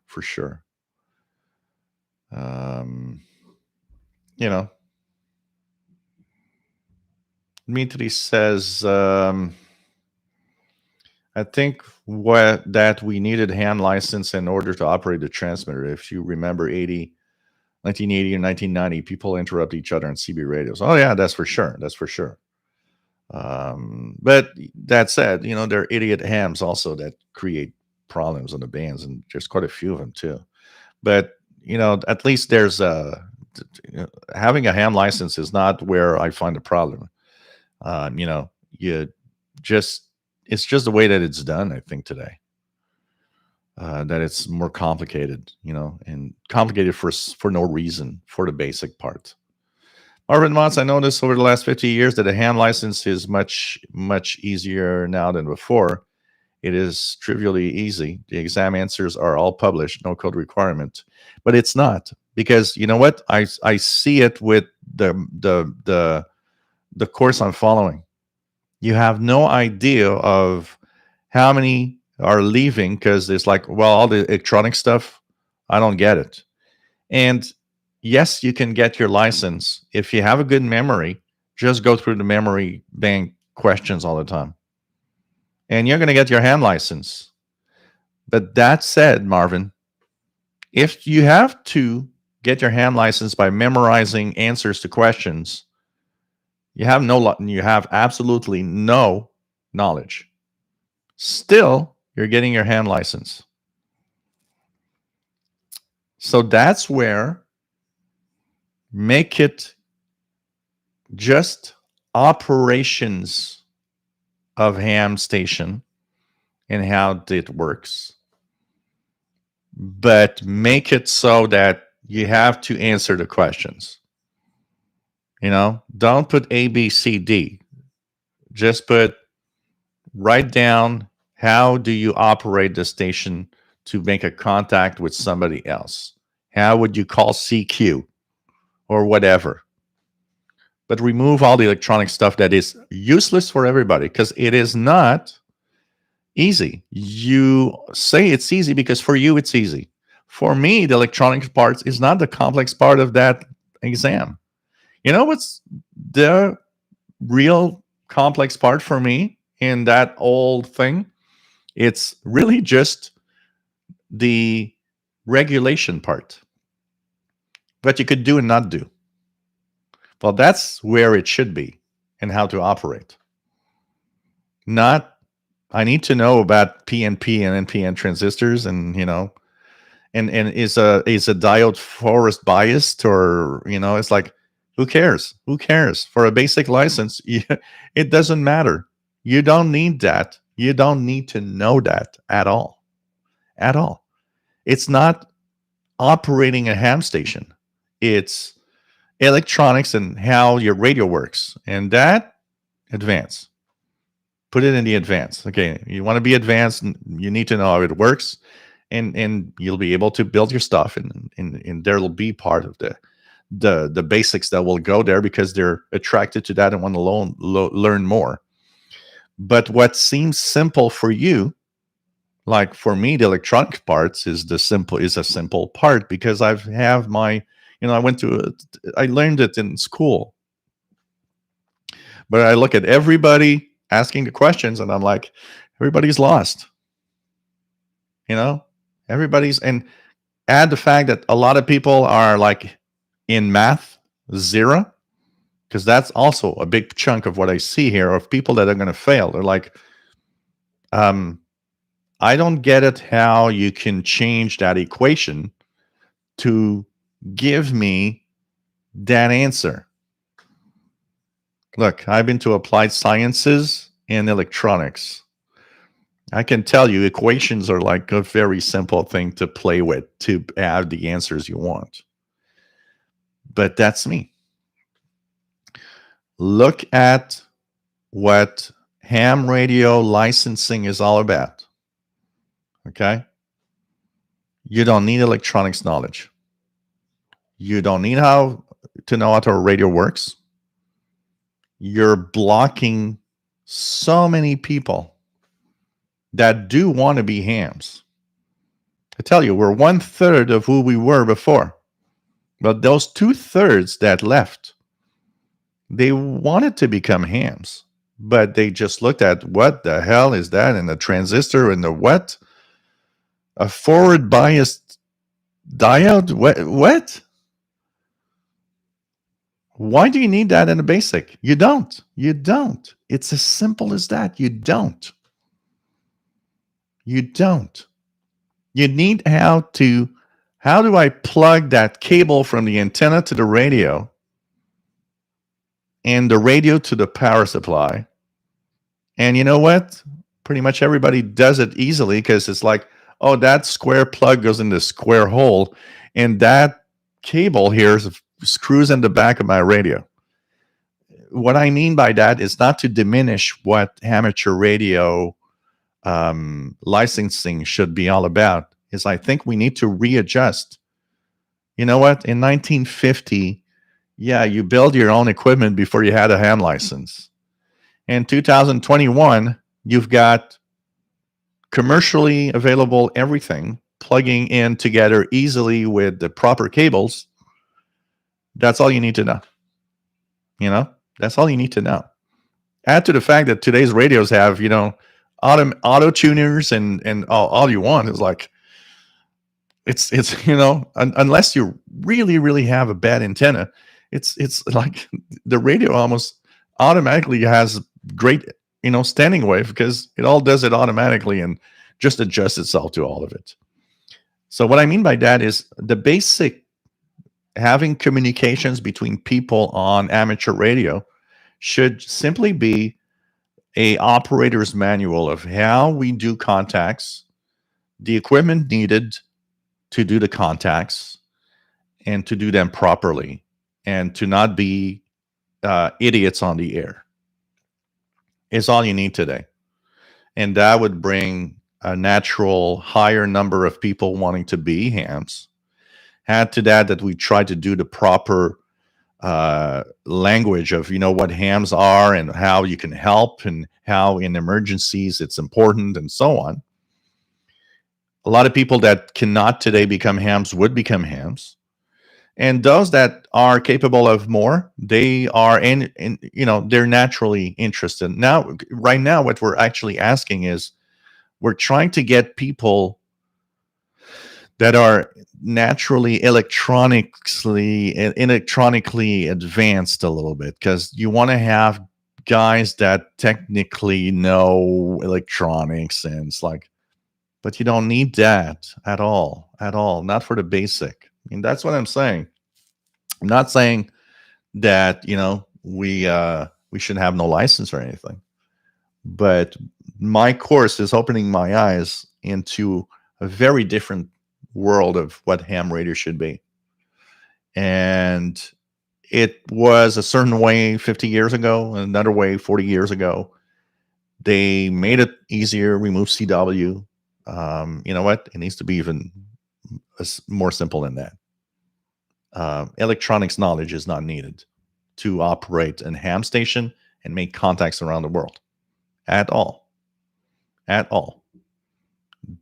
Knowing it is cool, and going to an advance will be, you will have much more privileges. Being an advance will give you a lot more stuff you can do, build your own equipment, and have fun the way you want it. But it's very different, and it's very different, and we got to be careful in what we say about how it's easy to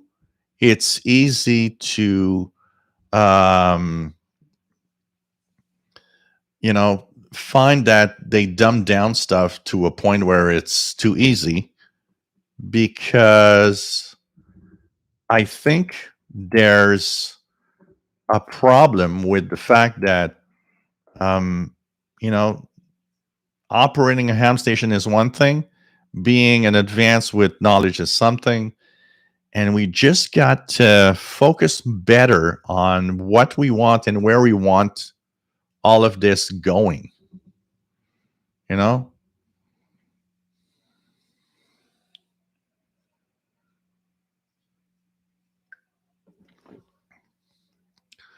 Yeah, like Harold said, like most of the modern electronics is almost impossible to repair today. And it's true. There's so much. But we got to be careful about, what, like I said, I say it all the time. Sometimes I'll explain something. It's obvious for me. And then you'll have somebody come up in the chat and say, well, I don't understand why this. It's like, yeah, okay. We tend to jump a few steps when in reality we should just go back down a little bit more. And there are a lot of idiot operators out there. Totally, Joe Tyson. There are so many idiot ham licensed hams out there. Honestly, it's crazy.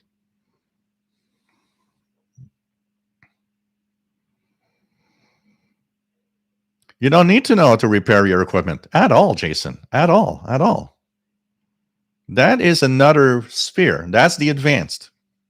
The advanced, you'll need to know, and you'll learn how to repair stuff. Why do you need to repair your own stuff? Most hams do not. The majority of hams actually do not at all touch their radios, open that cover. I probably have opened the cover and touched my radios more on the electronic side than a big majority of amateur operators. You know, a lot of hams today is like, well, my radio doesn't operate correctly. I've sent it for a repair, an exchange, or I just bought something new. It's as simple as that. So you don't need to know how to repair your own equipment, Jason. In the advanced stage, that's where you'll be to know if you can repair it. But the other reason, once again, that I'll state why it's too complicated to be on the basic license is if you've got a good memory, just do the questions. Just do the questions. You'll remember the answer. Did you understand it? Nope. You have no clue. But you can get 100% of that exam and be a total ignorant of everything, from regulations to electronics to, I just can tell you that. So make it easier, but make it easier in a way that you don't have A, B, C, D. You'll have to explain it a little bit. Add that little side of, did you understand how you do a contact? Do you understand where you cannot broadcast or what you can't do? Do you explain it a little bit? But for the basic license, shouldn't be that complicated. It's removing too many people off the hobby. And like I said, bring more people into basic, you'll automatically have more people into the advanced because they'll want to be. The ones that want to be advanced will be there. Now, what you're bringing actually on the basic is the people that want to be advanced are going to the basic because they can pass the basic. But you all removed the bottom part of, okay, well, you know what? That's too complicated for me. I'm never going to be a ham. Just like, we mentioned earlier. How many people never became hams because of this CW requirement back in the days? I can tell you, a lot of people. Fast load. Hey, nice to have you here. There's a huge amount of idiot hams on the air that don't know much. An easy question to ask a ham is, what is ALC? And if you can't answer, is one of them. Like, I don't know how many times I've listened to like 2 meters. And you suddenly realize, well, okay, so you don't know that. Yet the basic license is supposed to learn you that. It's crazy. What's an ampere? I don't know. Is that a? I don't know.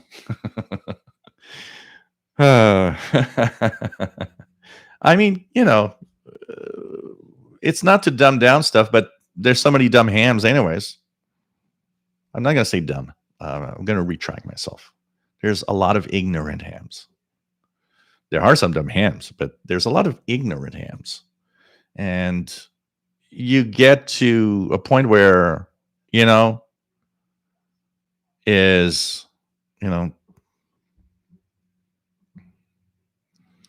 you know what, Jason?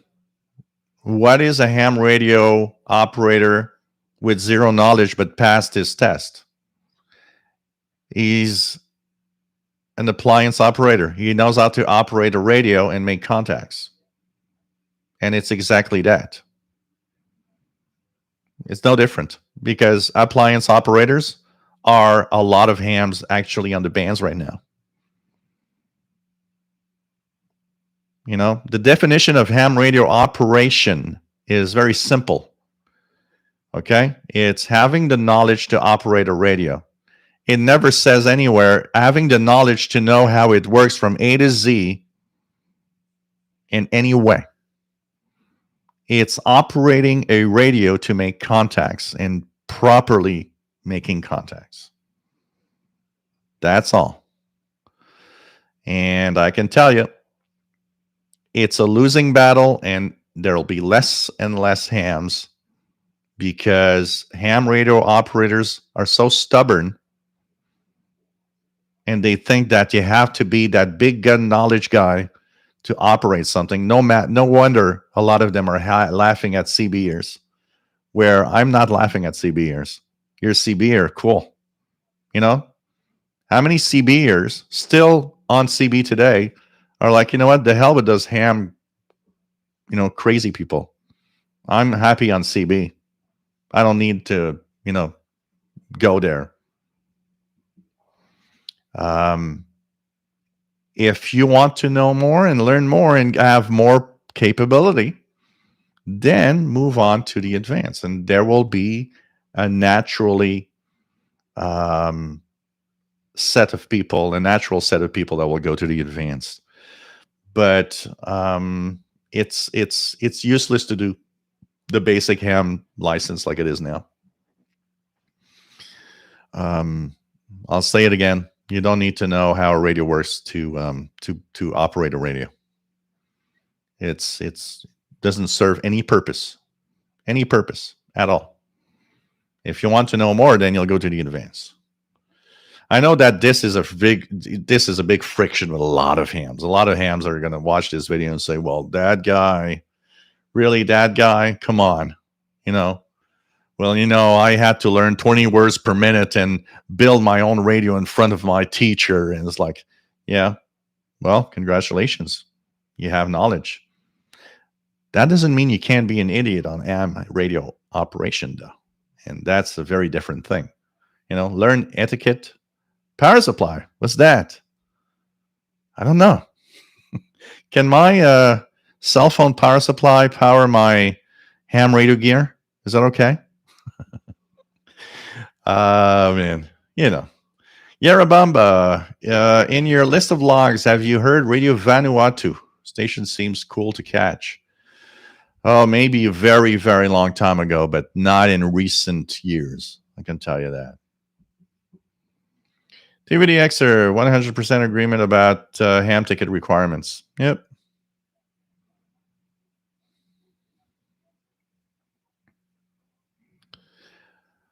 Yeah, you know what, Joe Tyson? That's why, that's why they're not in a ham hobby, and that's why you're saying, hey, the 20-meter band is dead. Because I don't know why you should know what a transistor is to operate on the 20-meter band. I don't even see why there's a reason. But you can find it really cool to have contacts around the world because you're a radio geek. But you don't need to know that transistor, whatever it does, and that there's an RF amplifier, and that there's, the filtering stage, and there's, oh yeah, well, that power supply with the bridge rectifier, and then, you have the Zener diode on this one that actually regulates current, and it's like, why is that useless? Why is that useful to make a contact with a cool country around the world on 20 meters? There's no usefulness in that. That's not operating a radio. That's, getting your basic electronics certificate, which is a different thing. I think we are too much focused on that. And that's my we all have our opinions, and I know that hams have their own polarized opinion also, and as all of you are, and some of you are want to have a minimum of knowledge of whatever, and it's like, yeah, okay, yeah, I get it. Look at here. Am I asking anybody that wants to be, why do you need to know how a transistor works for you to buy a Texan PL330 to listen to some shortwave station? And you're going to say, well, they're not transmitting. What's the difference? They're just not transmitting. But it's the same part of the hobby, but it's the listening part of it. But I need to know how our power supply works and how it's constructed, and how radios need to be constructed, and how my Texan receiver gets that signal from an antenna. It gets into an RF amplifier, then into a mixer, and then into a... No. You just want to listen to the darn radio. Like A lot of people just want to be able to talk to the world with an amateur license. And there will be, a lot of them will be a million times better ham operators than so many are actually. And they are fully licensed. Just bring people into the hobby. It's the only thing that is needed, because now the hobby is killing itself. And it's killing itself with useless knowledge for a basic license.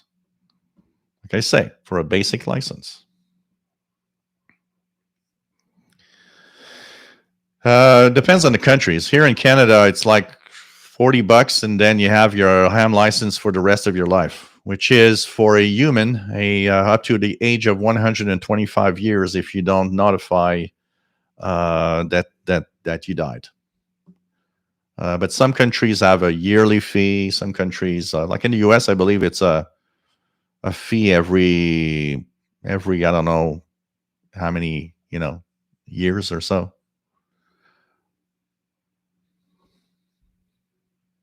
But here in Canada, it's like it's a one-time fee.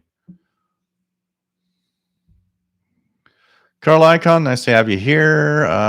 Scott Belcher, last year was studying to become a ham. Now I could pass the first 2 practice tests, but I knew nothing practical. So I decided to delve back into shortwave radio first and learn practical aspects first.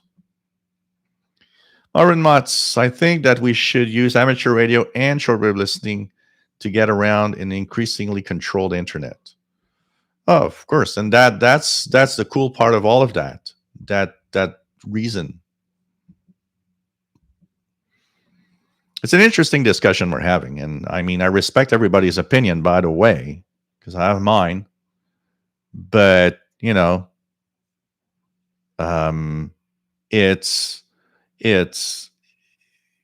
you might have had, if I don't understand the fact that you might have, had your license or got your license in a very complex way, because back then that's how you got your license. It was, you really needed and wanted to have it. My sister had to learn Morse code and all of that. It's like, and then there's a resistance, because you get your license and you suddenly have that side of you that says, well, I got my license the hard way, and it wasn't that complicated, because the complex side of that is not the same for everybody. I think there should be a basic license that's just radio operations, and understand how to just plug the radio and how to properly operate. And there'd be tons more hams on the HF bands. And you know what? You might be talking tonight as a guy that has a ham license that you worked hard for with all the knowledge 30, 40 years ago, to a guy on the other side of the earth.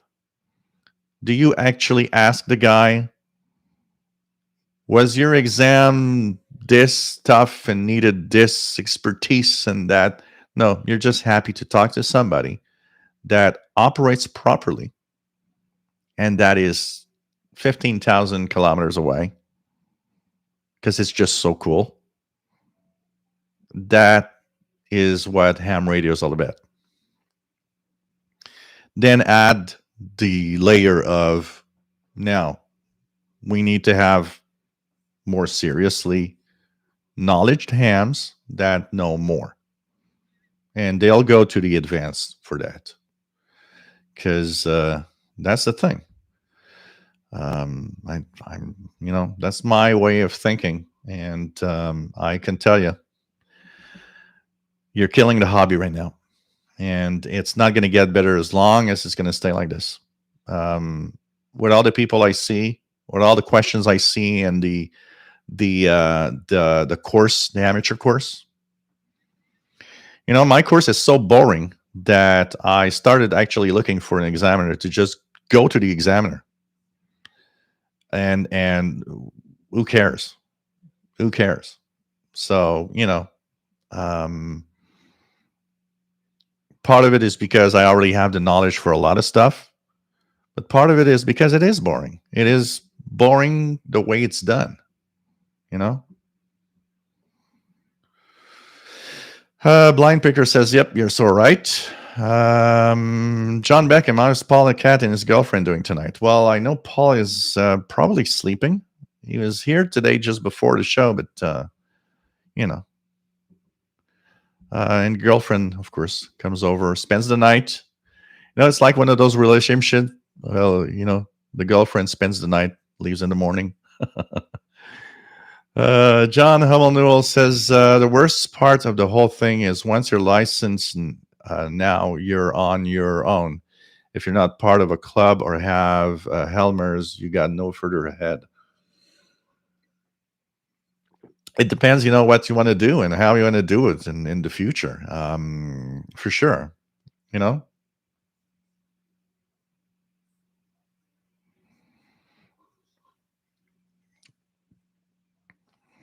And there you go. And that, Jason, the explanation you just gave about ham radio has no relation in knowing how a radio works inside it.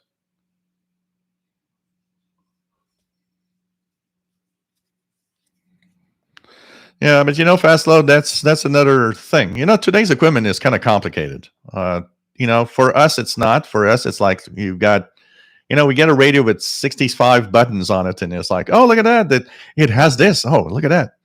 Oh, it has a switchable AGC. Oh, I can actually change the gain control. Oh, look at that. Oh, man. Yeah, okay. But that's another thing. It's knowing what your radio is capable of and what it can do. And there's dumb and not so dumb of that. There's, that is a different thing. I probably, a lot of hams never touch more than half of the buttons on that radio. They just leave it at the default setting. A lot of hams probably do that also. That's also something that, you got to think about. So, it's, but if you want to have people in a hobby, it needs to change. It needs the basic license needs to change. Know how to operate and operate properly. Know how to operate in emergencies. Know how to operate in a good manner where you can't operate. And a lot of radios today, anyways, are the radios are guiding you today. You can't operate in a band. You can't because the radio doesn't let you, anyways, because manufacturers just block all the transmitting frequencies. And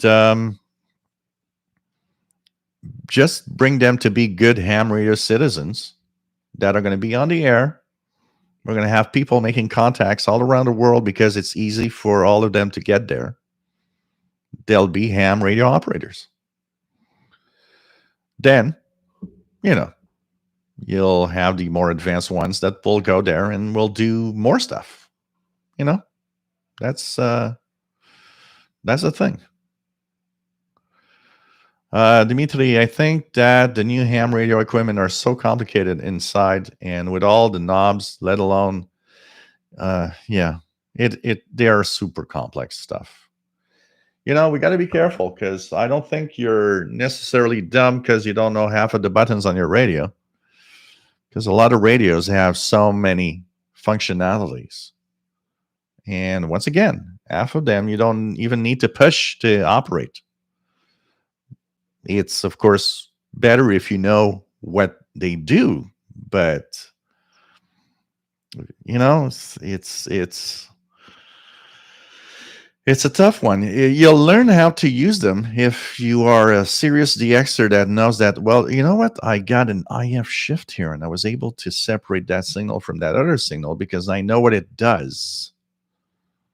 I know that the bandwidths, if I narrow the bandwidth, I'm able to eliminate that other station close by. Yeah, but it's more of play with the radio than anything else. Because I think half of the hams don't know what half of the buttons on the radios actually do.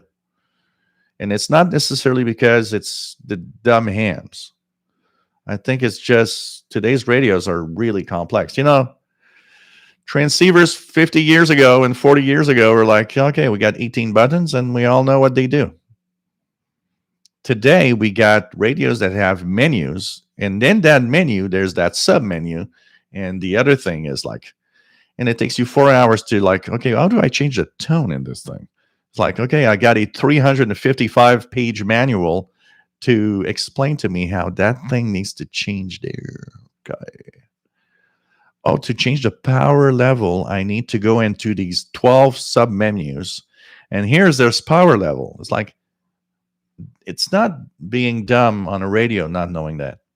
It's not just not knowing your radio. And in some cases, there are things that are easy. I look at the great example here. I've got the Icom ICR 500, standard, good old analog radio. Got the Yaesu FT450 right in front of me here.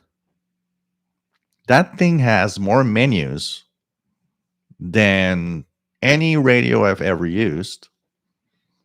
And they give you a manual in like 3 parts, because you have the how to operate a radio manual, how the advanced functionalities of the radio are, and how the advanced menus are. It's almost like that. It's like, are you serious? It's like you need 3 manuals to understand everything. And even if you go through the 3 manuals, what you'll do is you'll use 14 different functionalities that are important to you and never touch anything else and not even know what they do. It's as simple as that. It's crazy today. The radios today are just like, they're computers, and they're so complex. I don't think any hams really know everything about a radio. Yes, there are, and I'm sure Fastload is one of them, because I know Fastload. He's the guy that's like, I'm going to get you that menu. Yeah, okay, fine. But most of the hams are not going to go there, and they're not going to even know half of whatever the radio does. It's crazy. And that ham license doesn't teach you anything of that already. And it's just learning how to at least operate properly and knows just the basic part of it. So, it's this is a discussion we'll have forever, probably, because there'll always be hams that just want to make sure that things should be this way because we want to have, good operators that have knowledge, and it's not even reaching that goal. And that's the biggest problem. It's not reaching that goal, because even if they do pass that ham license, they still have no knowledge. So that's where all of it goes down for the basic license, personally. Why don't we want to have more hams on the bands? It's the basic question I'm asking. Know how to operate properly. Don't be a bad ham citizen. I have no problem with that. And then having contacts with people all around the world that are like that. It's cool. You're giving me the opportunity to have even more ham contacts, more people talking to the bands. It all comes down to, you want to have the bands quiet and with nobody, or you want to have people talking to the bands. And I get the drift of, I think we shouldn't have that basic because this or that, or it's like, There's a way to have the proper ham citizen without having them go through useless information. That's all. Kenzo, nice to have you here from Alberta, listening to some old Art Bell. Talked about sea crane radio that could pick up frequency of the Earth. Does anyone know? Yeah, that probably was something, because there are what we call Earth radios, which are very, very low frequency based receivers. You can actually find even ways to build some on the internet. They are extremely low, only a few kilohertz that they receive in the very low frequency range. And they receive stuff from, because the Earth's, the Earth's magnetic field, the interaction with that, thunderstorms, all of that creates, whistlers and all sorts of very low frequency signals, and that they are generated within the Earth itself. There are some groups specialized actually from that type of receivers. Nick Sharp, last week's ham contest was interesting to shortwave listeners to hear a number of unique countries, but other than listening to remote stations, ham radio is far too complicated. Agreed, an emergency ham radio is good.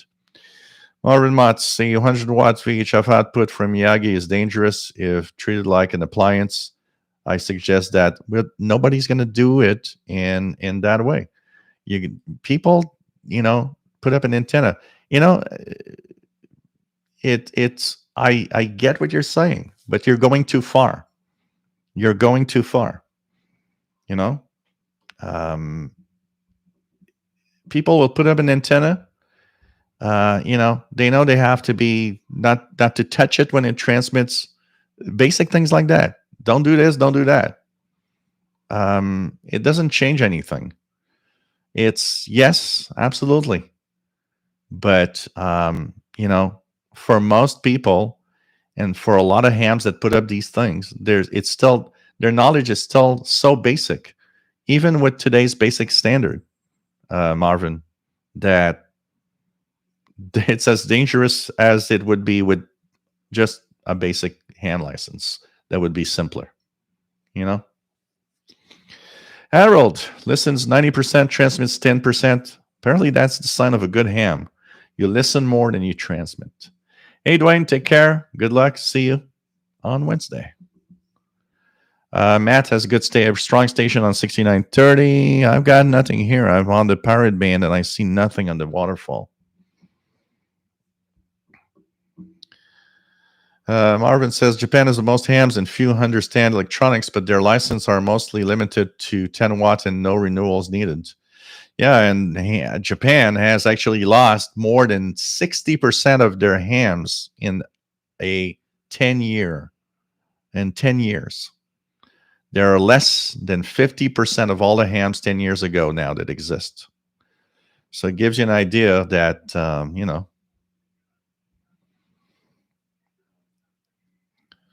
And when you talk about things like 1,000 watt HF and so on, is what? These are going to be more advanced people that are going to do stuff like that. Glide Rider. KHCM 9698. Mom's license. I was under 18. Cygnus Rider, good night. Take care. Chris Powell. US is 10 years to maintain a valid ham license. Here, I wish it would be some kind of recognition of you have to go from time to time. You know why? Because actually right now your ham license is valid for your life. So if for example, when I get my ham license, if I die and nobody notifies, my license will be valid until I reach 125 years. So imagine how many call letters of ham licenses right now would be available because people are dead. So I wish that what they would do is they would at least tell you every 5 or 10 years, it doesn't have to cost anything. Just tell the guy that has a license every 5 and 10 years, you need to go on the internet and just, tell us you're alive in some way so that it continues. That's the thing. So no, in Canada, you don't have to. Once you have your ham license, you don't have to. You could you just operate. They're not checking you every 10 years or anything. They're just your ham license is good until you're the age 125.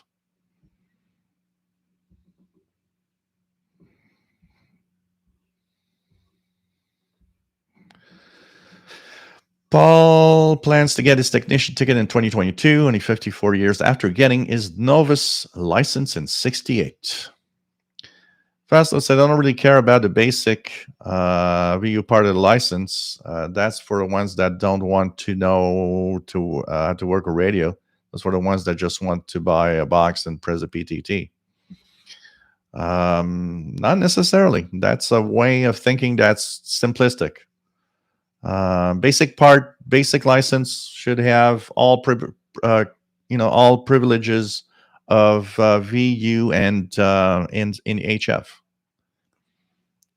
But of course, you could put some rules that you can't use more than a certain number of watts, or there could be rules like that, absolutely. But give all privileges. Global on HF is no different from local operations. Just bring up good citizens of HF. There is no difference. A contact is a contact. Whatever you do it with your friend at the end of the street or with a guy in Australia, a contact is a contact. And HF and VHF, UHF, no difference. Just be a good ham citizen that knows how to operate. There's no difference after that.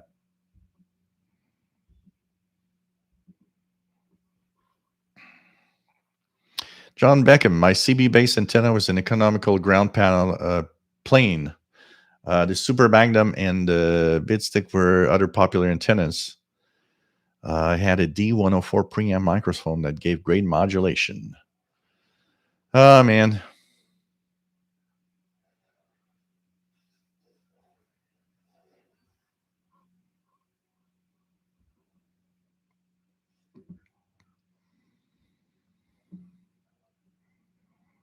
Yeah, they're only in contests.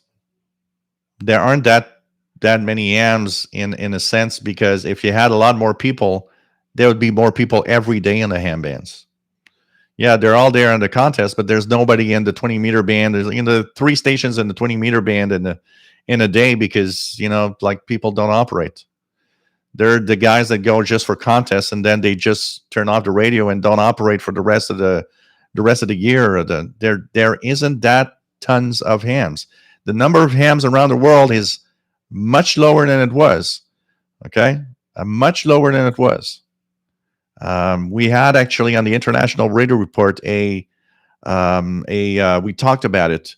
We had 2 weeks ago. We talked about how the ham radio operation, the ham radio population from around the world needs to be reassessed.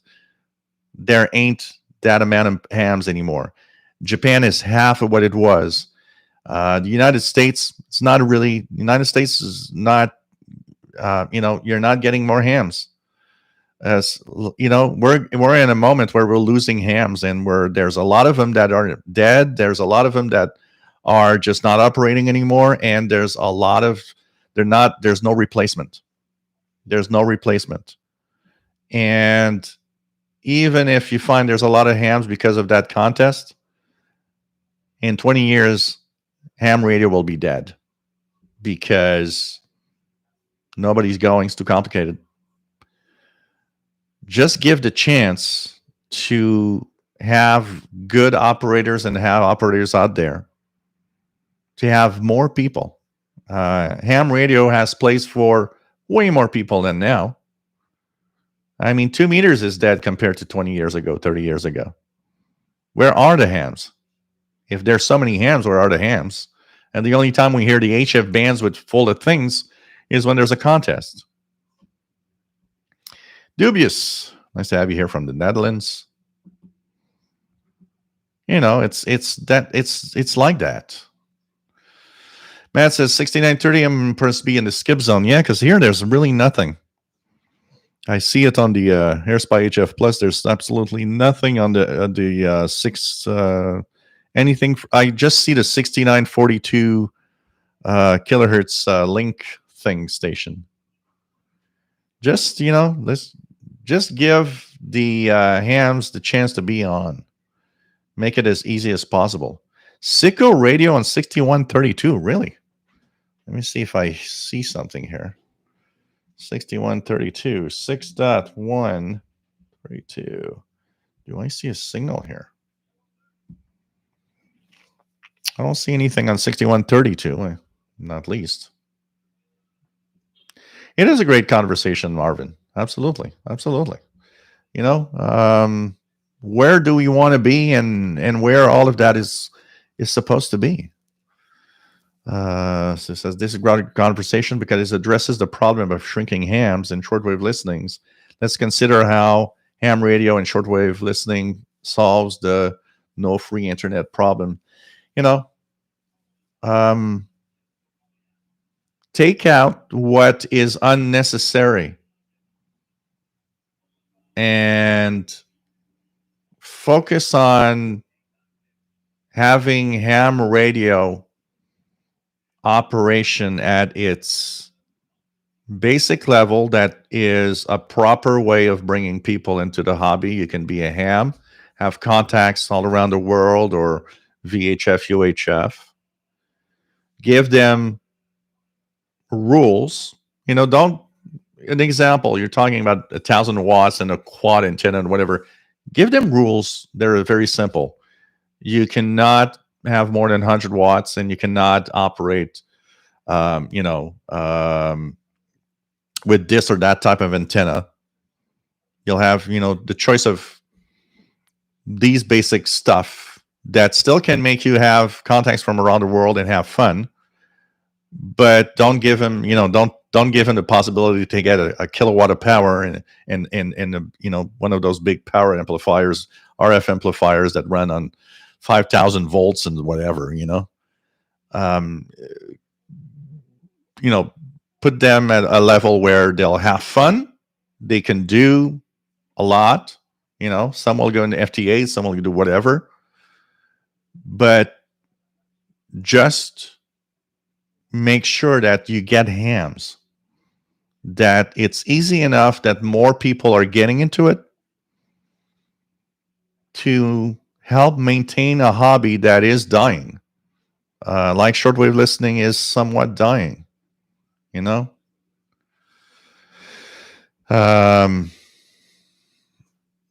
then you get to the point where you get, some will go to the more advanced because they want to know more. They want to be the ones that can run a kilowatt of power. They want to be the ones that can do more with their hobby. I think we need to rethink that. And like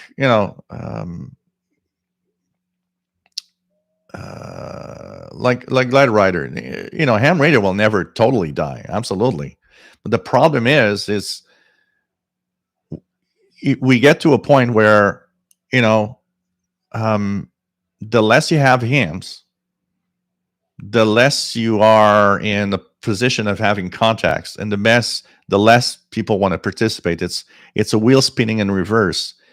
And that wheel spinning in reverse means that there's less hams on the bands, less people contacting hams on the bands, and we're just spiraling slowly to a decline.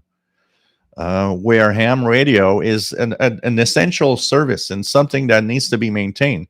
It's extremely important that ham radio continue even for the future, because times and times again, even with our modern technology, we see how ham operators are crucially important in emergencies in all sorts of ways.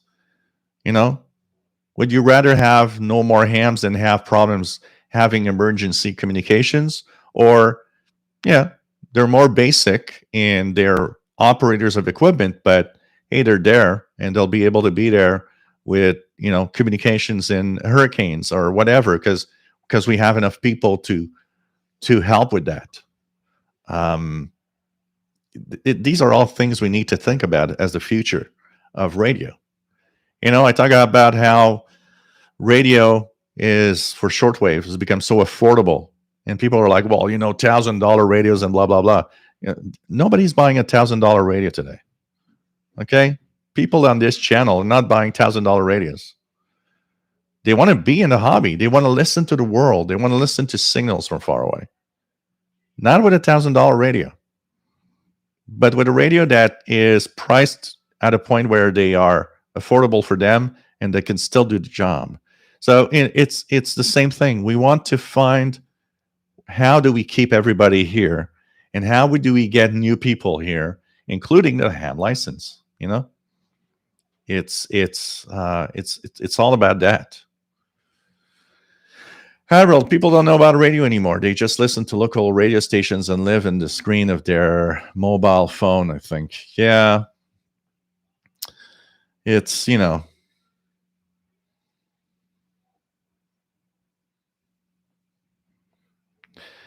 I can tell you it's probably both of that. It is dying because of qualifications, a lot more than you think, Jason.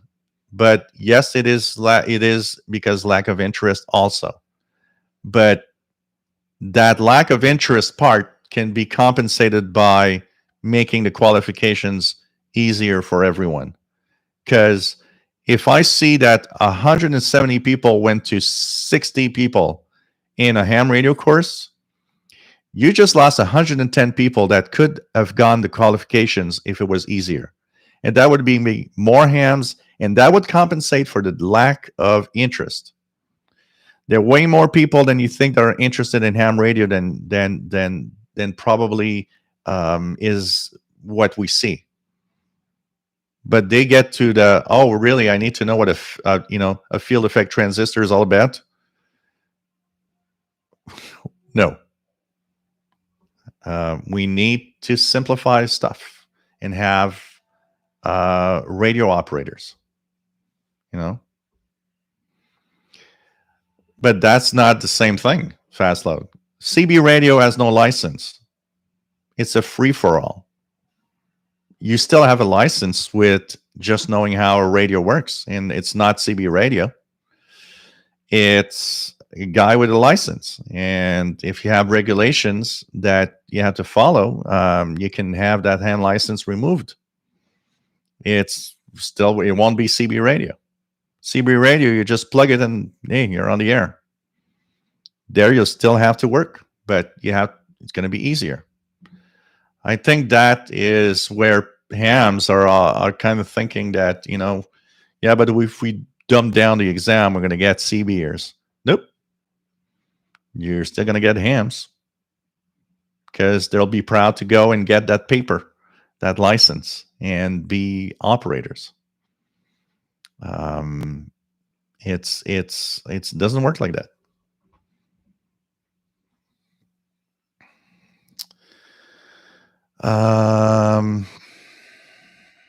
Zen Pharaoh says Greece on 9420. M-Stacks, what should they take out of the test for new hams? All the electronic stuff is unnecessary. Knowing how a radio works is unnecessary. The basic is really operations of an amateur station, what you could do, not do, and just just know how to be a good citizen, what's emergency communications you might go through and stuff like that. What you need to really know how to operate at your station. For the rest, it's plugging equipment that's commercially done. You can't modify anything. You could have limits on the amount of power used, stuff like that.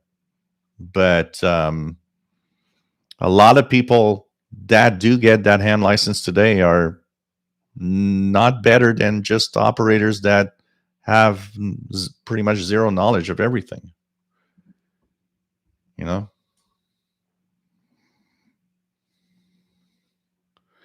But once again, I don't think ham radios is dying because of internet chat or stuff like that. It's like saying the internet kills shortwave. It's two things that are so different, and they're not linked. It's not because you're chatting on the internet that ham radio is not interesting. It's a different breed of person. It's a different type of guy that does that.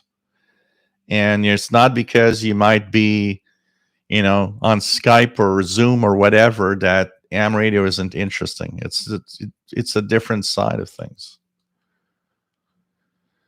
Jason, if we simplify too much, then they may as well take all qualifications and run it like CB radio. There's no qualification in CB radio. I'm telling you to be a basic radio operator. There's qualifications there. You are a basic radio operator with radio operator qualifications. CB radio is you plug in the antenna, the radio, and you have no idea what you're doing, and you do what you want.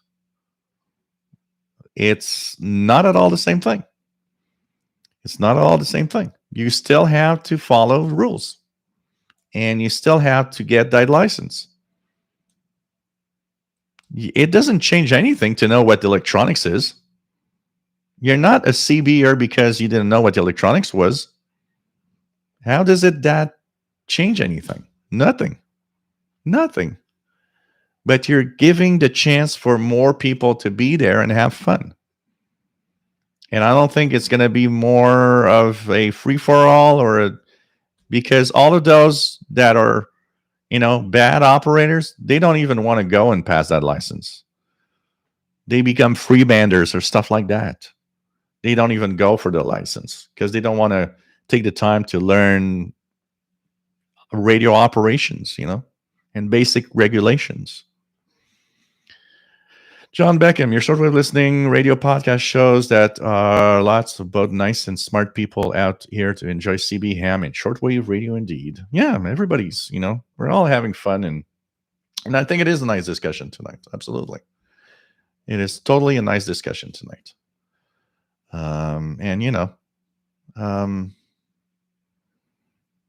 It's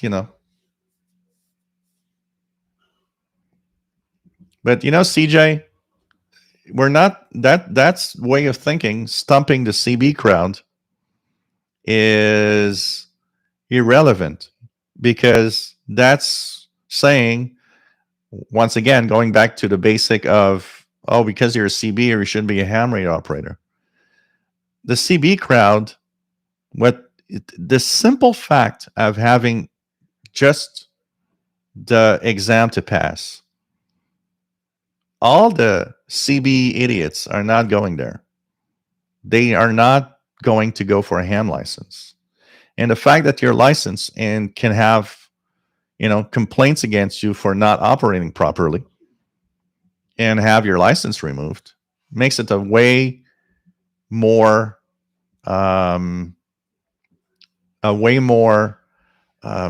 importance, and you're more careful what you do. We see it again and again. It's not because the AM operators have a license and it was complicated that they're not doing stupid things on the ham bands.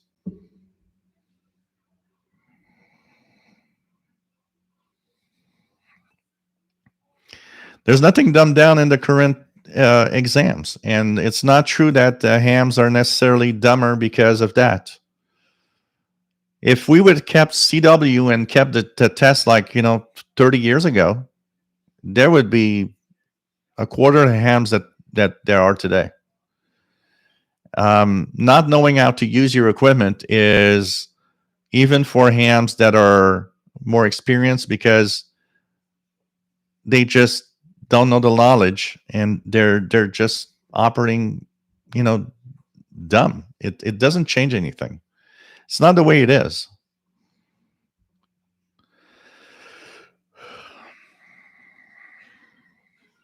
Take care, Bobby. We can keep it this way, but this way is too, it's too complex for most people. And I can tell you that most of the hams that have left the course, or the 2B hams that left the course, were all very serious and people that wanted to operate and be there, and would have been, for the most part, good radio citizens. But there's too much useless knowledge in a ham basic course, like I said. And like I said, you could have the some regulations. Nope, not at all. Why should you learn about the electronics when you just want to have fun talking around the world? Two things that are totally different. You're asking, electronics, almost an electronics course to operate a radio. You don't need that. You need to know how to operate a radio and be a good ham radio citizen. Once again, that's what it is. But not true. Not true. There's a difference between wanting to be a ham operator and be a good ham operator than learning how basic electronic works and how your radio is done. It's not the case. It's not the case. It's two different things. It's ham radio operators that are making it too complex and think that this still needs to be like that. But like I said, you put regulations. The basic cannot operate more than a certain amount of watts, a certain amount of, you can't, at all touch or modify equipment. You need to buy stuff. You need to, have commercial antennas on a commercial radio, nothing can be modified in any way. These are, but if you know how to can operate radio equipment and be just a good radio citizen, there'd be more hams. There wouldn't be more chaos. And then if you want to have more privileges, be able to modify equipment, build your equipment, have more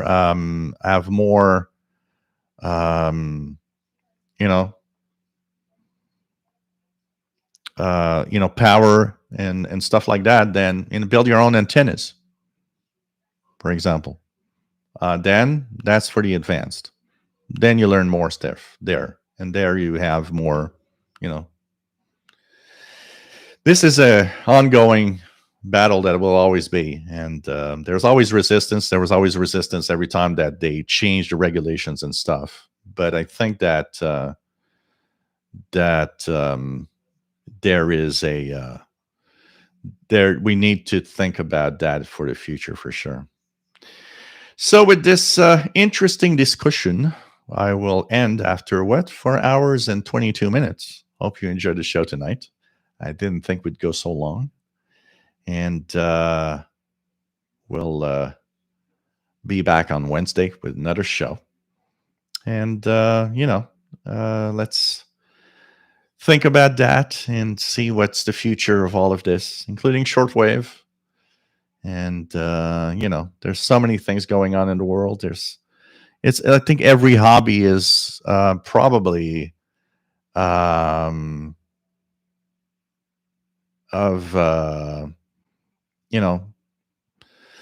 John Beckham, that's the thing, is that the antenna and the transmitters today are so the transmitters, like the transceivers, they have antenna tuners and are auto adjusting so much today that it's, unless you transmit for 4 hours, you're probably never going to blow a transmitter output. But anyways, that was a nice discussion, all of you guys, and in our different viewpoints of all of it. And so, but like I was about to say before we end is, I think every type of hobby, when I look at stamp collecting, um, and every single hobby that we could see quite frequently, in the 60s or 70s and stuff like that. Um, I think every single type of hobby is seeing a decline, and there's maybe a shift in what everything, the interest of everybody and everything. I mean, we're radio guys, and we seem to have less people that are radio, interested in radio today, and um, it is it is kind of interesting, to see all of it, and I think there's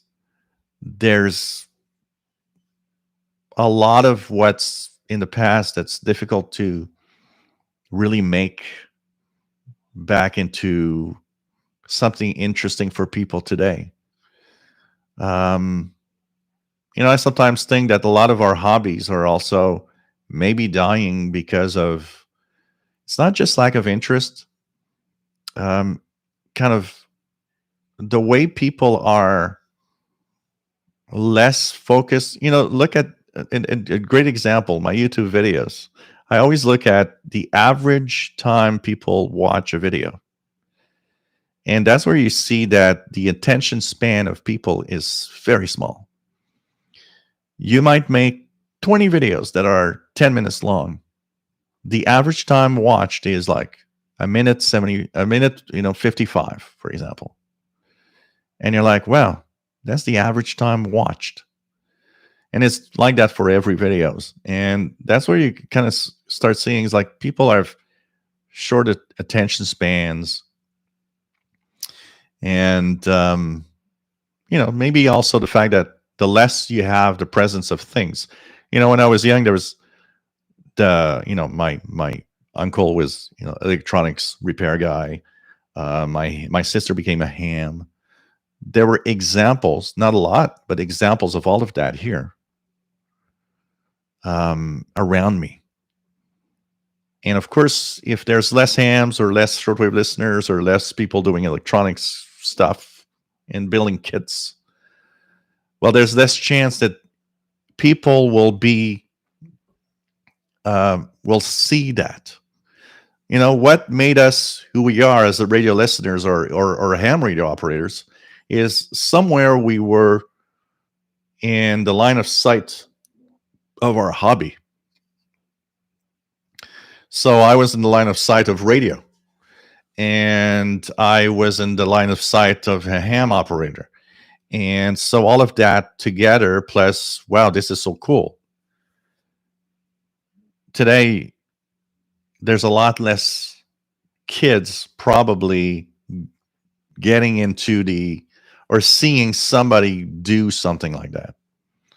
So if you don't see that exists, you'll never know and you'll never join.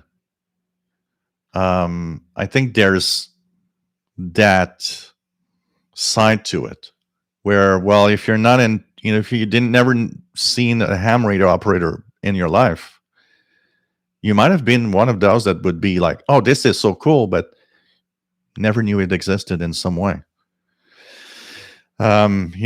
If we take kids today, I think there's less people today that know about ham radio or shortwave radio or all sorts of things like that, or that people listen to long distance signals on the radio that probably in the 70s or 60s, in the 80s and 60s and so on.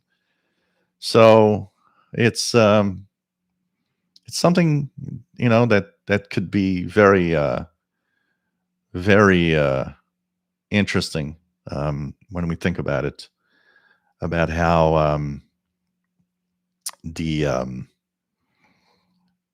where everything is going in our hobbies.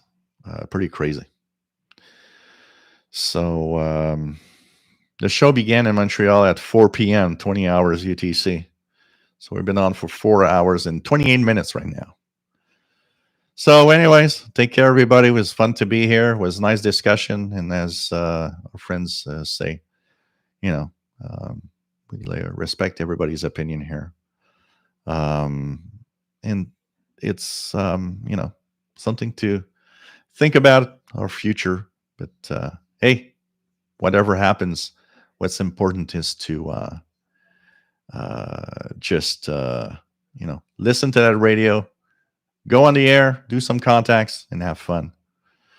So take care, everybody. Stay safe, and see you Wednesday. Remember, Wednesday it's still 0 UTC, but that will change because of the time change on local time. So it'll be 7 p.m. Eastern, but it's still 0 UTC. And next Saturday, absolutely, 3 p.m. Eastern rather than 4, but it's still 20 hours Universal Time. Take care, everybody. Stay safe.